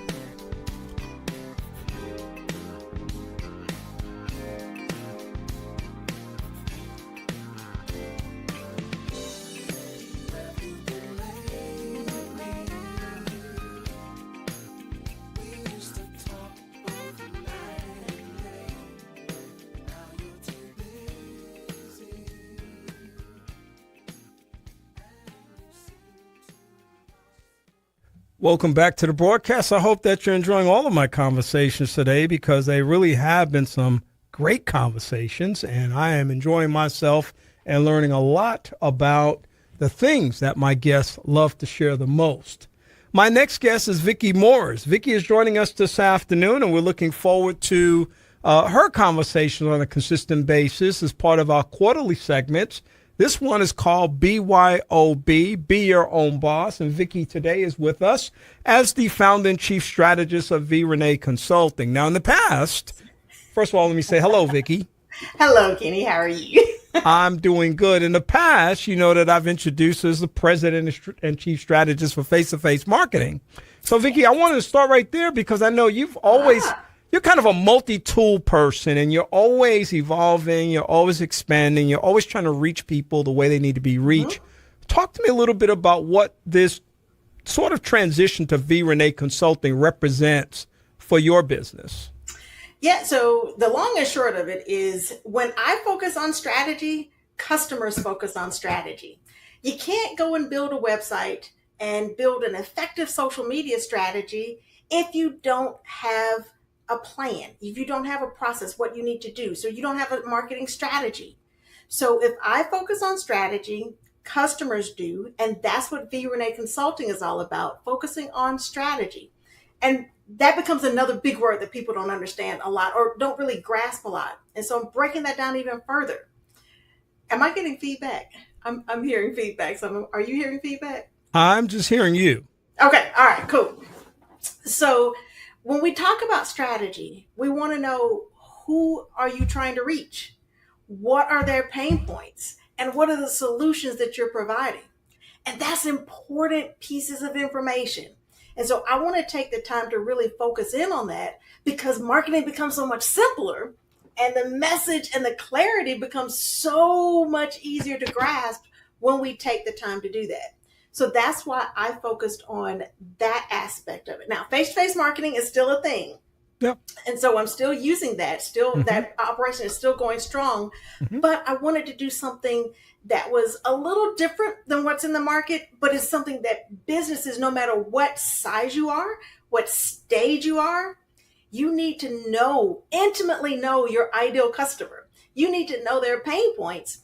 And you need to know the solutions that you have. Don't just tell me the features of your business. Tell me how that helps me grow, how that helps me alleviate my pain points. Now I'm interested. Now I can see why I want to do business with you. And I can do business with you based on value, not on price. Yeah, well, I think those things help. Yeah, I think that's so important for a lot of different reasons. You know, you're in the business area, you are an entrepreneur, and you teach these principles. You're all about total quality improvement for yourself, which is a standard. And so I think it's also helpful sometimes when people see someone in the space that you're in, evolving, developing, growing, responding to the needs as you see them, because what that does is at the end of the day, it keeps you viable in terms of the work that you're doing. And that's what you want. Absolutely. Absolutely. And it's applicable to any business, like I said, in any stage, because a lot of businesses, they reach a level of success and they're out of that startup stage, but then they plateau and it's like, I don't know what to do. I don't know what's going on. Marketing isn't working anymore.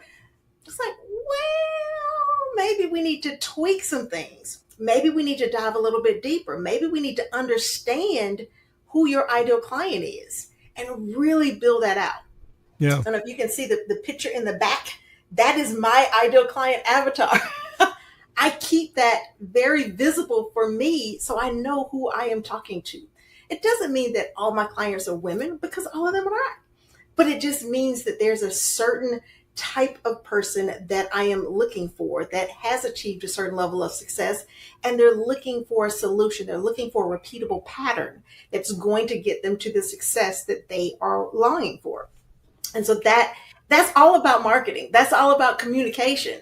So this is really a way of removing the very big word marketing that gets people tripped up sometimes.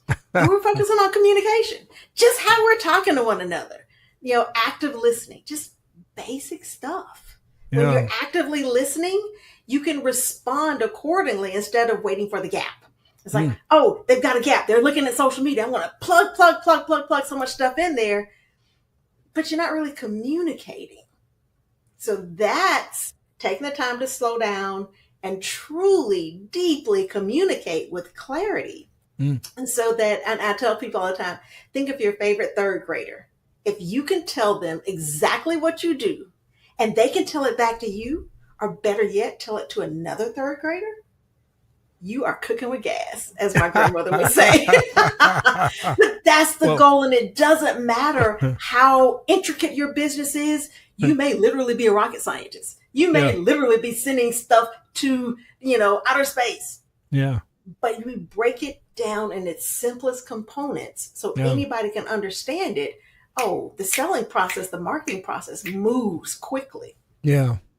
Well, my first suggestion in that to most people would be use as few words as possible, because absolutely the more you hear sometimes, the more confused you get. And sometimes we think that we're being real bright and smart and intelligent. Right. But we need to be thinking for the person that we're speaking to. Can they tell it back to us? I think that's so important. You can always ask my guests what they want to talk about, because I think it's important for them to have an investment in the space that we're in.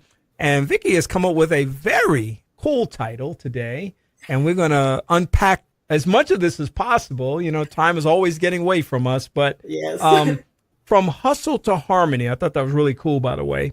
Real strategies for measurable growth this summer. And my first question is this, after I once again acknowledge what a cool topic from hustle to harmony is. Talk to me a little bit about just this whole mindset of summer. Is this kind of looked at from business people as a transitional stage, an inventory stage, a personal assessment stage? Is that kind of where we are in this conversation? I think so. So I have on a t-shirt from a vacation that I took, and it's pretty intentional. We need to take that time to just take a break and reset and just make sure we're continue to be focused. Because sometimes you're in the thick of things and it's so busy and you're doing this and you're answering this email and going to this event and you're just trying to get the things done, which are good things, but are they aligned with the goal that you actually have? Sometimes we need to pull back and unplug and just be on vacation, mentally and physically, so that we can really focus in on what it is that we want to do, so that we don't get all caught up in the hustle mentality. Hustling is good. It's good to get that hustle in there, but it's got to be strategic. Having that break, having that clarity break is going to be an avenue that's going to help you get strategic and focused into what you want to do and stay aligned.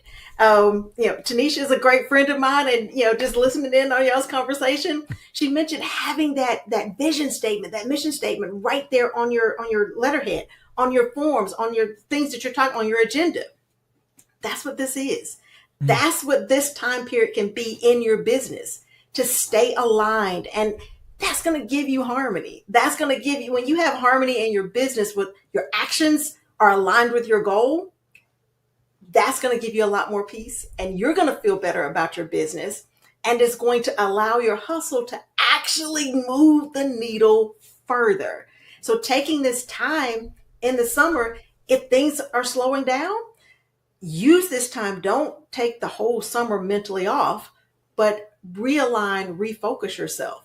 Yeah, good stuff. So there's some people listening who would not see what you're wearing. I want you to tell us what you're wearing. And also there's some people watching that can't see it. So tell us what you got. So this is my t-shirt from the Grand Cayman Islands. It was from a cruise that I took with two of my very favorite people, my parents. We just had a fantastic time, and just unplugging and just relaxing and just taking in the scenery and taking in the atmosphere. And I came back with such a renewed energy into what I wanted to do with my business, the clarity. I didn't buy the internet package. I read books. I sat on the deck and reading and taking notes and just really pouring into myself. I've got the tools, but just taking the time to dive into that was priceless. You know, Vicki, that would take some people out. In fact, some people, you've lost some people right there by saying, I'm not going to get the internet package. They're like, I don't know what kind of cruise you took, but there's no way I'm going without the internet package. But isn't there so much value in that to unplug? That Absolutely. Unplugging helps us declutter. It helps Yes. us be able to align our minds with our passions and our processes. Yes, absolutely. Absolutely. The world will not fall apart if I am unplugged for 7 days. No, and it if it won't. does, we got bigger problems than this. That's right. That's right. Absolutely. I wanted to ask you, in my mind, you know, because whenever I get these little word plays, I kind of create a visual to kind of go along with it. From hustle to harmony, I see a lot of energy in that space. Tell me about what you were thinking when you were thinking about this sort of transition from one experience to the other, from hustle to harmony. What are you talking about? So people see me and they see me doing these events, and there's a lot of high energy and just a lot of moving parts. And when you think of hustling, it's just, you know, you hustle and bustle and all the busyness is great. But sometimes you need to start, all of this needs to start narrowing down. And you feel a lot more harmonious in your actions and in your mental space and actually what you're doing when you're honing in and you get clarity, you get specific. I've heard someone say specific is terrific. When you can have specificity in what you're talking about and how you help, you're going to take your business to the stratosphere. And you're going to have that same hustle energy, but it's going to be so harmonious in what you're doing and strategic in what you're doing that it's going to give you the results that you thought you were going to get just by the busyness. Yeah. We're going to keep the same energy, but we're going to streamline that energy so that it's all directed toward your goal. Yeah, I think that's so powerful and so essential to how we move forward in that process. And for those that perhaps have taken a little bit of this on, who are interested in moving in that direction, who understand and see the value of that, talk to us a little bit about what does success look like? If I've done that inventory, if I've done that unplugging and decluttering, well, what does success then look like? So let's say you come back from this fabulous vacation, you have poured into yourself, you've unplugged, you have a lot of mental clarity. You can go to a networking event right after that, and you're talking with someone, you can take time to listen to what they're saying. Hear their pain points that they are just telling you how you can do business with them because they're expressing their pain points in the way that they're talking about their business. You have the peace of mind to think where you're not thinking, all right, I got to wait for the gap so I can just plug in there and tell them all the things about my business. You have the mental space to say, oh, okay, yeah, I totally get where you're coming from. I absolutely understand that. I've worked with a client who had a similar experience, and let me see if I'm barking up the right tree here. And you can have empathy with what they're going through, and you can retell what they've told you because you have that mental space that you can clearly hear what they're saying, and you can give them. Then you have developed the time to craft a message for them that's actually going to help them. And you're focused on them because you aren't so scatterbrained about all the things that you got to get accomplished. I think that can be very, very helpful. And just having that clarity, if you have a team of people that are working with you, and if you don't have clarity, and I am definitely preaching to the choir right here because this is something I have had to do. I have a team of people working with me, but if I don't have clarity about where I'm going, what I want to do, then they have no idea what to do. There's no idea, no clear path of what true success actually looks like for the task that I've assigned if they can't follow my logic and my vision. So being able to take that time, I'm trying to move out of a hobby that pays well to a business that is sustainable. And you have to have that time so that you can have that sustainable business. So it's been so important to me. And, I've told people I'm very open about my cancer journey. It gave me the mental break. It's like, all right, chick, you got some serious stuff going on. You got to hone in and get this done. It's not about Oh my goodness, I'm scared about this. No, what's next? What's next? What's Right. next? And then that gave me more clarity on, hey, life is short. Yeah. Figure out what you want to do. Why are you still here? Mm. That should have taken you out, but you're still here. You have Mm. a purpose. You have a mission. It's up to you now to figure out what that is. Yeah. And if it's helping businesses get clarity so that they can do more and help more people, then bring it on. I understand what I'm supposed to do. And if that's it, if it took something to make me slow down, I'm going to apply that lesson in different ways. Do I want to get cancer again to make me slow down? Absolutely not. But I am going to find ways to help me slow down and really get clarity on what I want to do and how I can actually help. Yeah. You have 2 ears and 1 mouth. So you listen more and how you can help people. I get people to talk more and I'm listening more and my business has flourished. Yeah. Yeah. Well, clearly it has. And clearly the things you're saying are very practical things that people can embrace and utilize immediately. They don't have to go back to school to figure it out. They just have to kind of test some things out. In the 6 minutes we have left, I'm going to ask you this question. I know time flies when you're having a good time. But here's what I want to ask you, because I think this is extremely important. When people approach change, they oftentimes want to see some earth-shaking thing happen. They want some extraordinary thing to take place. But you kind of talk a little bit about gaining some easy wins in order to build confidence. Talk about that. Yes. So when you understand where people are and where they're trying to go, you understand the little transformation that the massive transformation that needs to happen, and you can understand the little bit of part that you can do to help catapult that transformation. So it's kind of like storytelling. People are experiencing a problem and they want to get to a different solution. They want to get to another place, but they don't know how to get there. Change is definitely a part of that. And sometimes they just need someone to help them understand, all right, I'm spinning around right here, but I want to get to over here, but I can't see because I've created this fog in between. My job is to remove the fog and help you think of it slightly differently. I think we talked about it before. Sometimes if you just cross your eyes a little bit and just refocus, you can see things so much clearer. Sometimes that's a little bit of change. It's a change in the way we think about things. It's a change in the mindset. I've had clients to tell me, hey, I want to do A, B, and C. And maybe the platform that they're on won't allow A, B, and C. It will only allow 1, 2, and 3. My job is to think differently. What else could I be doing to help them get to A, B, and C? Even if all the platform is allowing is 1, 2, 3. We need to see what else is available to help them get to that goal. And it's just a mind shift. If this is what they want, it's not my job to decide that they can't afford the solution that I think that could work. It's my job to provide that solution.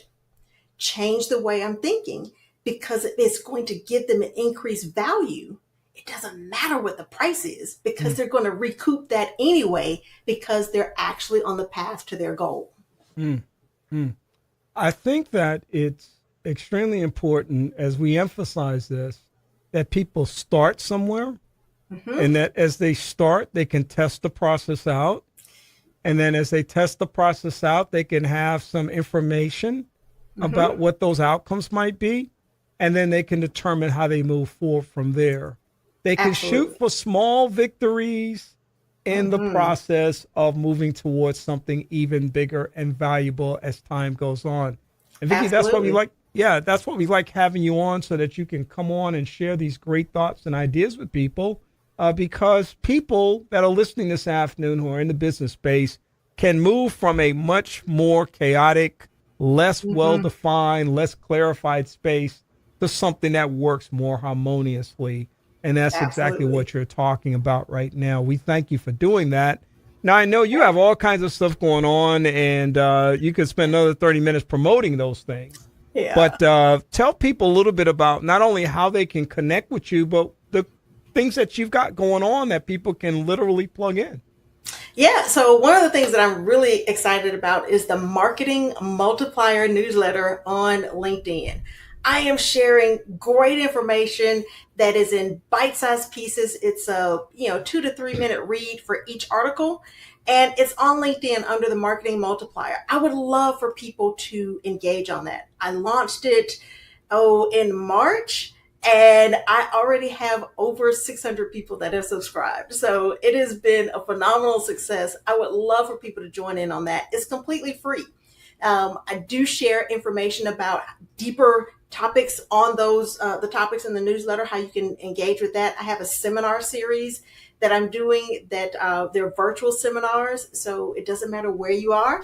If you're on vacation or if you're traveling for a business trip, you just happen to not be at a place where you can drive to a location. Hop on these seminars. I'm giving you valuable tips.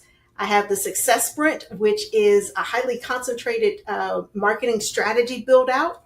We spend a few hours together, and you will walk away with a 90-day plan of things you can do that will move the needle toward your goal and get you massive results in just 90 days if you follow the plan. So lots of things that are going on that we're really excited about. But if they do nothing else, I would love for people to check out that Marketing Multiplier newsletter.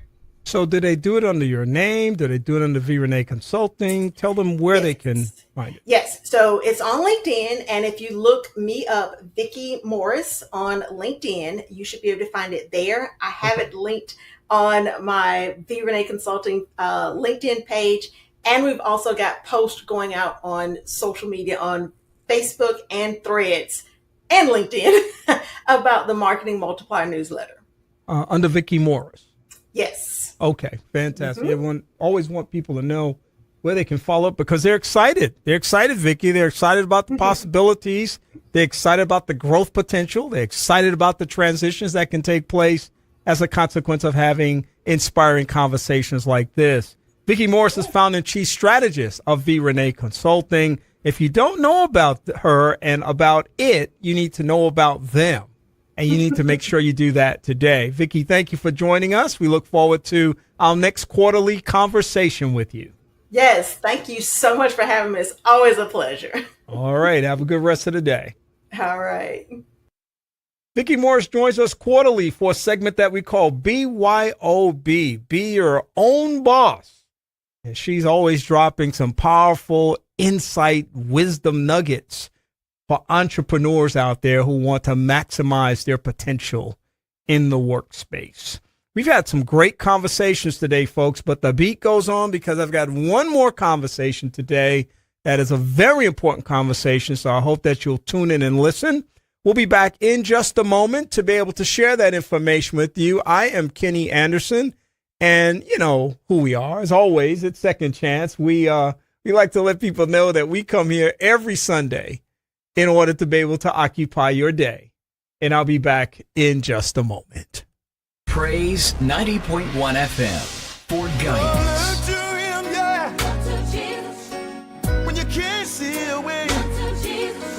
For inspiration.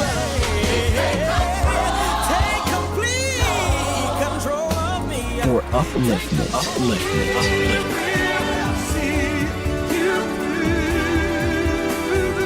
Giving you continuous reasons to praise, we're Praise 90.1 FM.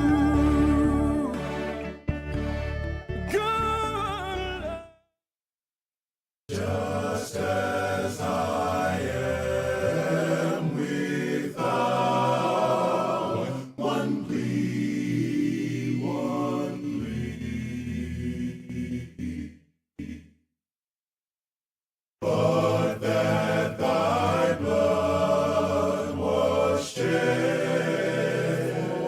me.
Every year, the United Negro College Fund helps thousands of students go to college.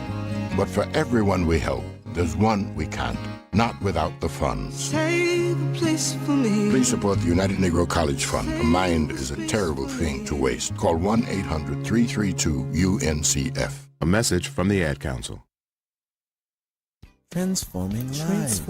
Transforming lives. You're listening to Second Chance with Kenneth Anderson.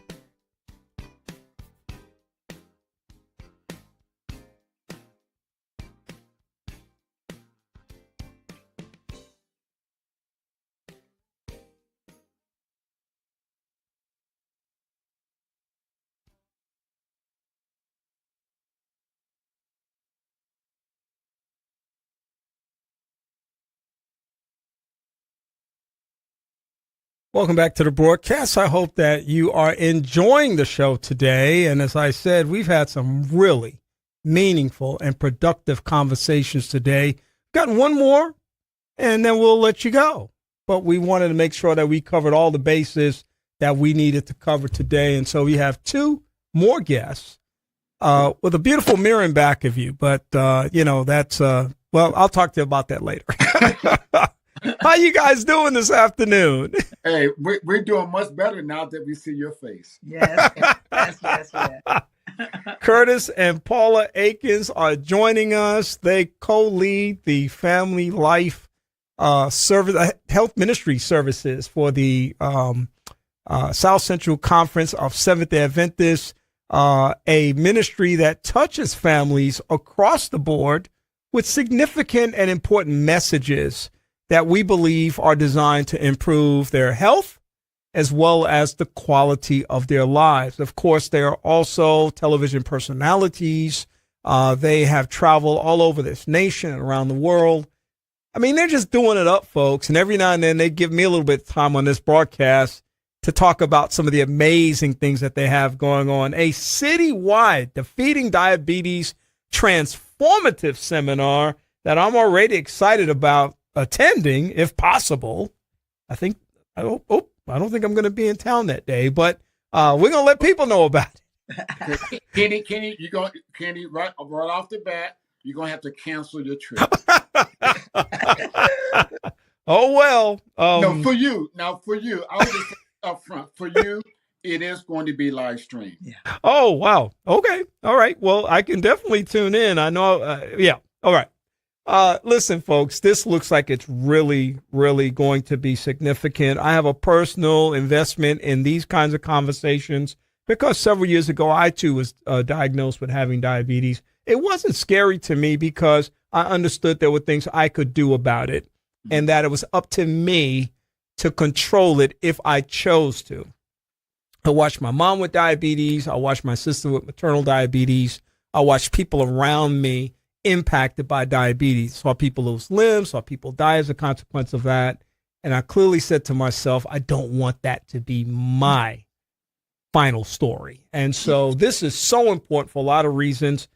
Talk to me a little bit about this. This is not the first time you guys have done something like this, but this is part of the ongoing journey of helping people to develop the tools that are necessary to take accountability for their own lives. So first of all, tell me a little bit about the concept of a citywide Defeating Diabetes Transformative seminar, because that makes me optimistic when I see something like that. Yeah, I had to put those adjectives in there, Kenny, man. Yeah, so we the last time we did this here in Huntsville, camp meeting, but also at the Embassy Suites, downtown Huntsville, 2017. And we actually had two sessions, a morning session and an evening session. And of course, back then, and we have updated and revamped this program tremendously. I mean, new slides, new graphics, new animation. And we wanted to open it up more than just in a small type setting, but that's why we put the term citywide Defeating Diabetes. We're opening it up to the public. And because this is categorized many years ago as an epidemic, where it's really a pandemic, because this is global. All right. And so, but this Huntsville, Alabama, lies in the heart of the diabetes belt. Mm. The silver belt. So Alabama is number 3 in the nation. Mississippi is number 2. Tennessee is number 5. So this is the cluster of the diabetes belt. West Virginia is number 1. So when you look at that, we have one of the highest rates of diabetes. The average about 11%. Alabama is close to knocking on the door of 15%. And then Huntsville, and particularly North Huntsville, is a higher rate than the other part of Huntsville as well. So we're looking at District 1 Representative Michelle and see hopefully come as well. And of course, we're going to have the mayor Tommy Battle. He's going to come and welcome and give a proclamation as well, because this is epidemic, and particularly here in Huntsville, Alabama. Yeah. So tell me why. This sounds like a really simple question, but it's really the elephant in the room. Even though people acknowledge rates are high, numbers are high, why are those rates so high in these particular areas of the country? Okay, so there's a study done, and the term is due to, and this is a study done out of Birmingham, University of Birmingham, in terms of the, quote, Southern diet. Now, that's just one aspect. There's many aspects, but the Southern diet, which consists of primarily meat, organ meat, fried food, sugary drinks. So you put that together, Kenny, and bam, it's going to increase a whole lot of things, not just diabetes, because also we live also in the obesity belt. Yeah. So when obesity goes up, diabetes goes up. That's why sometimes it's called diabesity. Obesity and diabetes together, diabesity. So Alabama's number 2, tied with Tennessee as the most obese state in the nation. So these things go hand in hand. All right? Yeah. So I got 2 people listening to the show right now. I got some that are leaning into what you're saying, and I got some that are running from the radio at this time because they don't want to hear anything else after you just laid those facts out. But they are facts indeed, and they're things that we have to, again, choose to confront in a way that can be beneficial. The aging process takes place. Life is finite. It's going to end for everybody at some point. And I always tell people, when you're in the last season of your life, what's the quality of your life? What do you want that to be? Don't look at it as a dreadful moment. Look at it as a moment of celebration and opportunity. And we think about diet and exercise and incorporating those things into our lexicon of understanding the health properties that lay the foundation for our success. Then it becomes that much more important. Let's break some things down here. We got a little time to do this, a little time. So let's break a few things down. Talk to people about what people, when I grew up, used to always talk about people having sugar. What is diabetes? Okay, so therefore, number one, the word sugar diabetes, there's been numerous studies done. One in particular where they had 2 groups of people, make this plain and simple. They fed one group of people a lot of sugar, another group of people a lot of fat in their diet. The people who were fed a lot of sugar, there was not one diabetic. Had some pre-diabetics, but not one. The group that fed a lot of fat in the diet, they had diabetes over 20-30%. So it's not sugar that cause diabetes. Okay, I want to say that one again because somebody said, say what? I know. Oh, yeah. They're Googling you right now and going to Wikipedia and a lot of other things. So, yeah. Because the term, oh, girl, I got sugar. No. Okay, you may be sweet, but, that sugar's not going to cause diabetic. So, it's the fat in the blood, and the fat, without getting too technical, it blocks the door. So the blood sugar, glucose, cannot get into the cell, so it remains outside of the cell into the bloodstream. It's fat that clogs the door, so the glucose cannot even get in. Therefore, it stays out in the bloodstream and goes up high, hence diabetes. That's why obesity and diabetes, they go hand in hand. When obesity goes up, diabetes goes up. That's why you ask people, if you're diabetic, try to lose at least 70% of your weight. There's a reason. There's a scientifically reason for that. When the weight comes down, diabetes also comes down. You have more, you don't have that insulin resistance that people sometimes here. You have the insulin, but the body is simply resisting it. Yeah. Hence the term insulin resistance. You know, what you just shared is worth the price of admission, which, of course, there's no price. We'll get to that later. But that's worth the price of admission, because I know with what you just said, you spun a lot of people's heads. They were like, wait a minute. No, there's sugar. That's what I no, that's the cause. And what you said, actually, very interestingly, in a very simple way, a very pragmatic way, just turns people's thinking in a way that makes them say, well, wait a minute now. Let me think about this as something that I might need to explore as part of my own personal experience, or maybe my family members as well, because, we're in that circle of accountability as well when we're preparing meals or other kinds of things of that, or caregiving and all of that kind of stuff that goes on. Talk to me a little bit about the demographics of diabetes in terms of males and females. Talk to me about race. Talk to me a little bit about children who, again, you're talking about obesity and diabetes go hand in hand.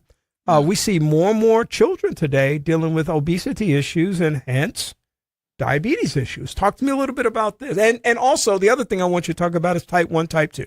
Oh, yeah. Okay, good. Okay, let's go with the first one. Well, let me just go with type 1. Yeah.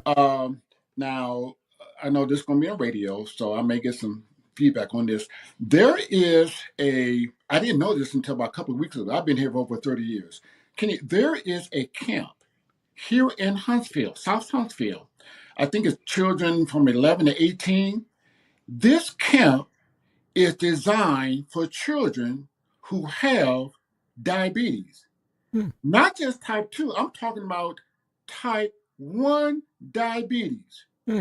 Now, I'll clarify this statement. My goal is to shut down that camp. Now, I shouldn't say that. They can have the camp, but not because they're type 1. You follow me?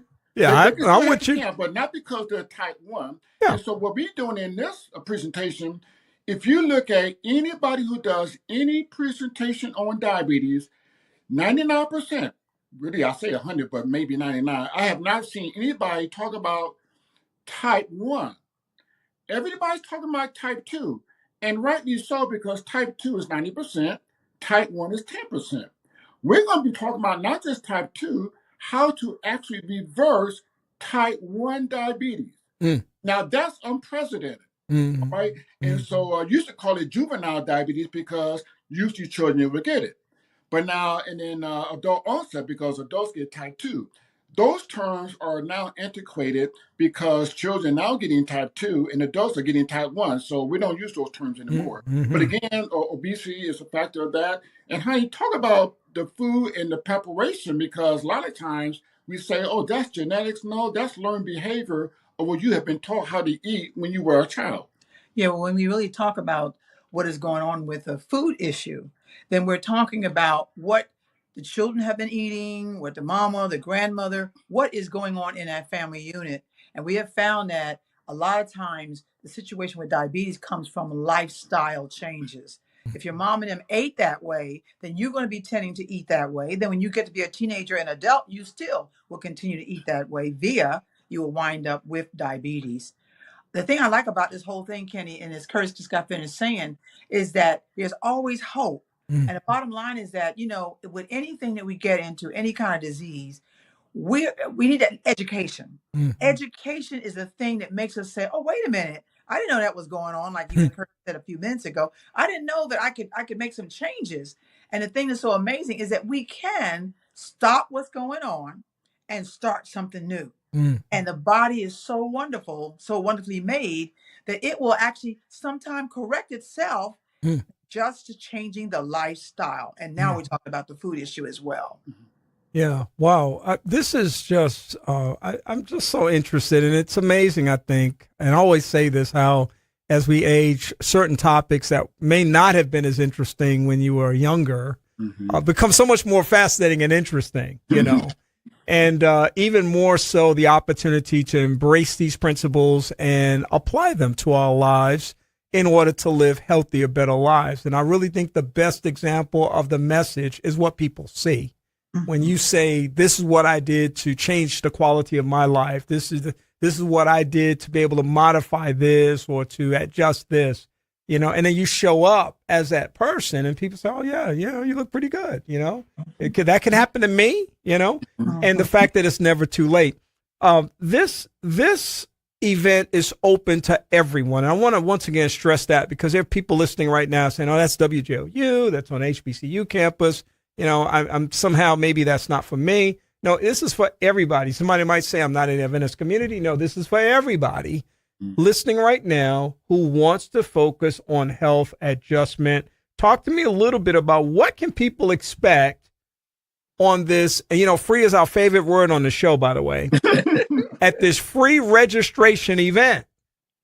Okay, so in a nutshell, number one, now, Kenny, this is going to be a full 2-hour action-packed educational on diabetes, right? And so, first of all, tell honey what they're going to get when they come in.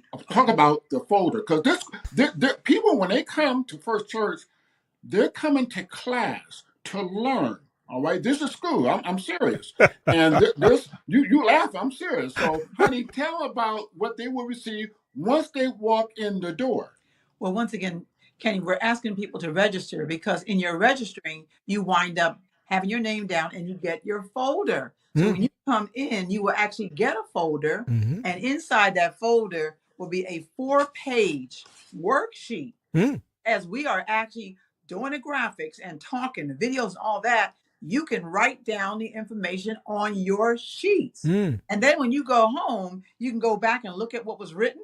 And you can also take what those individuals who had not come, you can share the information with them as well. So that's why we need a registration, because of the fact of just being and making sure we have enough enough booklets for everybody that comes in. So we will have our greeters there, we will have our ushers there. They will all be there, ready to open the door and greet people as they come in and get that folder that they need to have to follow along with us. And an ink pen too, Kenny. We're going to have an ink pen too.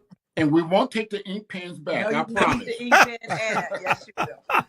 Not going to collect the ink pens. So this is a class, and so basically, I have the first hour, and my wife had the second hour. So in a nutshell, the first hour, it's a lot. I worked at the Huntsville Hospital for 9 years. The last 7 years was in surgery. And I've seen a lot of surgical procedures that I assisted in that one of the most dreadful surgical procedures that I assist in is amputations due to diabetes, right? A toe goes off, a foot, a leg, and whatever. And I mean, I have this foot or leg in my hand and I hand off to a circulating nurse.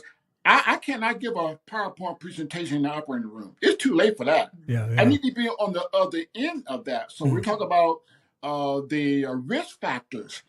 One of the leading risk factors of having diabetes, the leading risk factor is blindness. The eyes are affected first, and it goes down to the heart and the toes and neuropathy and even hearing loss. People who have diabetes have twice as likely to have hearing impaired, and twice as likely, 2 times more likely to have a heart attack or a stroke. All right, and so it goes from head to toe because since blood is found everywhere in the body, and every organ gland needs blood, then every organ gland is going to be impacted.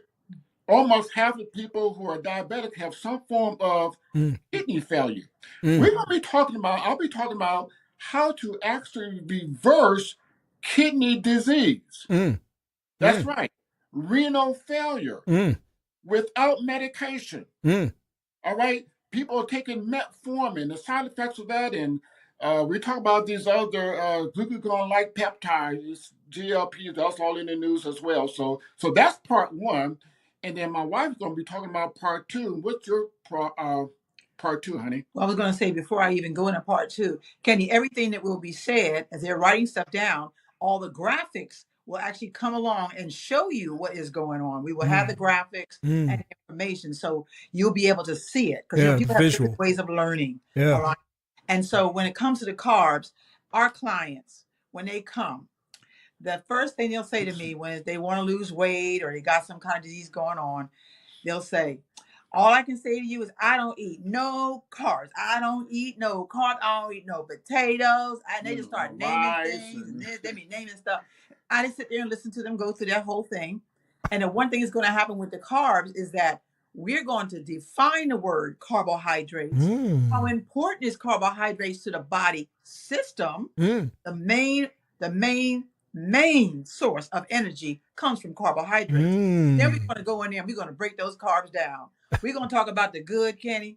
We're going to talk about the bad, Kenny. We're going to talk about the ugly. And we're going to go through all of it. We're going to show the pictures and we're going to hit every one of them. We're going to show what happens as a result of those different carbs or why we need those carbs. So they're going to be really surprised. We're going to put another keyhole in that fact that we need them carbohydrates. So therefore, as the saying goes, if a picture is worth 1,000 words, then animation is worth 5,000. A video clip, I don't know why you're laughing. A video clip is worth 10,000. So we don't just have pictures. We have the scientific evidence. We have also animation. We're gonna go inside the body and see what's happening when the person eats a carbohydrate, good, bad, and the ugly. And then also we have a video clip, a couple of video clips as well, because a lot of people learn by seeing, by animation, by video clips, the science. Even from the Word of God, that's going to be included in our presentation as well, because God has something to say about healthful living. I mean, let's face it. In the beginning, before the flood, man lived in the 900s. Now we're down to 310. So we're talking about how we can reverse the process, lower the medication costs and the side effects, and we're going to offer them something better without sacrificing taste. That's where my wife comes in. Without sacrificing taste, have meals that is palatable, has a good mouthfeel, and we're not deprived that if you don't eat this, you can eat this. And, oh, wait a minute. Yeah, this is good. This can be acceptable. That's where my wife comes in with nutrition therapy. And we also going to have recipes inside the folder. So not only will they see the pictures on the screen, but they're also going to have the recipes that's on the screen inside the folder as well. I want to do something that I did the last time you guys did a presentation. I wasn't able to talk to you before the event, but I was able to talk to you after the event. This time I'm able to talk to you before the event, but I want to schedule a post conversation with you guys and maybe have a couple of participants, because I can have, I can have up to 2 other people. If you guys share your camera, then I can have them come on and give their first person testimony about what they experience as a consequence of this session. I think that will be powerful to hear people's first person testimonies about the impact of this experience. And I will absolutely want to schedule that. Let's tell people where this is. We got about 2 minutes and then we got to get out of here. Let people know where it is and how they can get more information.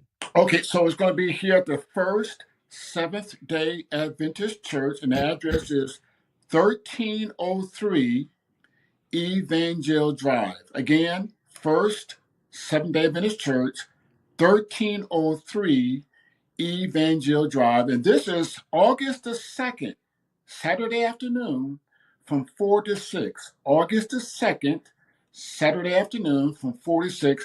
I want to give my number. The best way to give my number, that way people can just simply text me. Then I'll send them the link where they can do the free registration. I think that would be best. So here's my number. If you're ready, here's my number. Just say the word diabetes. That's all you have to say. Just diabetes. Then I'll know to send you the link for the free registration. Here's my number: 256-683-5198.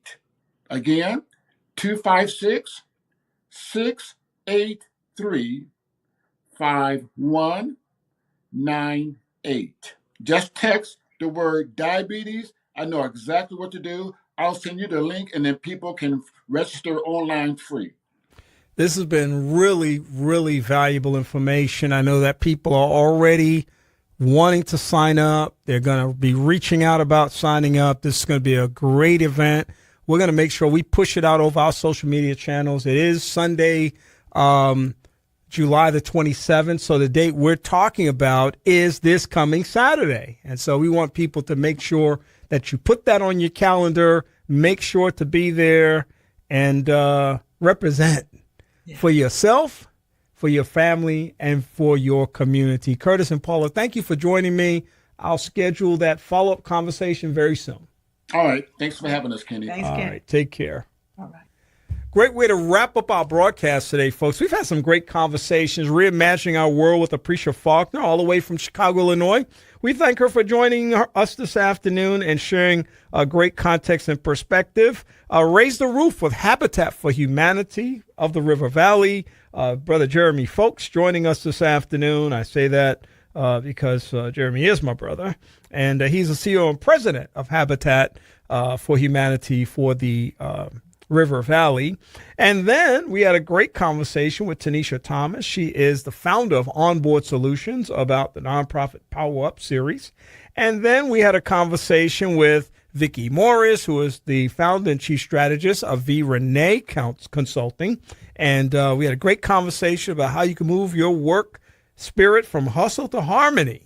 And we're very grateful for that. And then, of course, Curtis and Paula Eakins closing us out today about the big citywide diabetes, defeating diabetes transformative seminar coming up this Saturday. On next Sunday, we'll have another round of conversations with our What's Going On Social and Political Roundtable.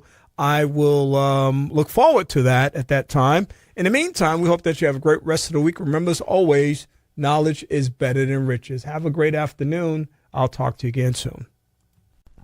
Thank you for tuning in to Second Chance. We hope that the information that was shared has been a blessing to you and that your life will be enriched as a result of it. We'd love to hear from you. So please send your email comments to Kenneth Anderson at mxlife@aol.com. That's mxlife@aol.com. And check out our Facebook page, 2ND Chance. That's 2ND Chance. In the meantime, have a great week, and we'll talk to you again next week. Good day.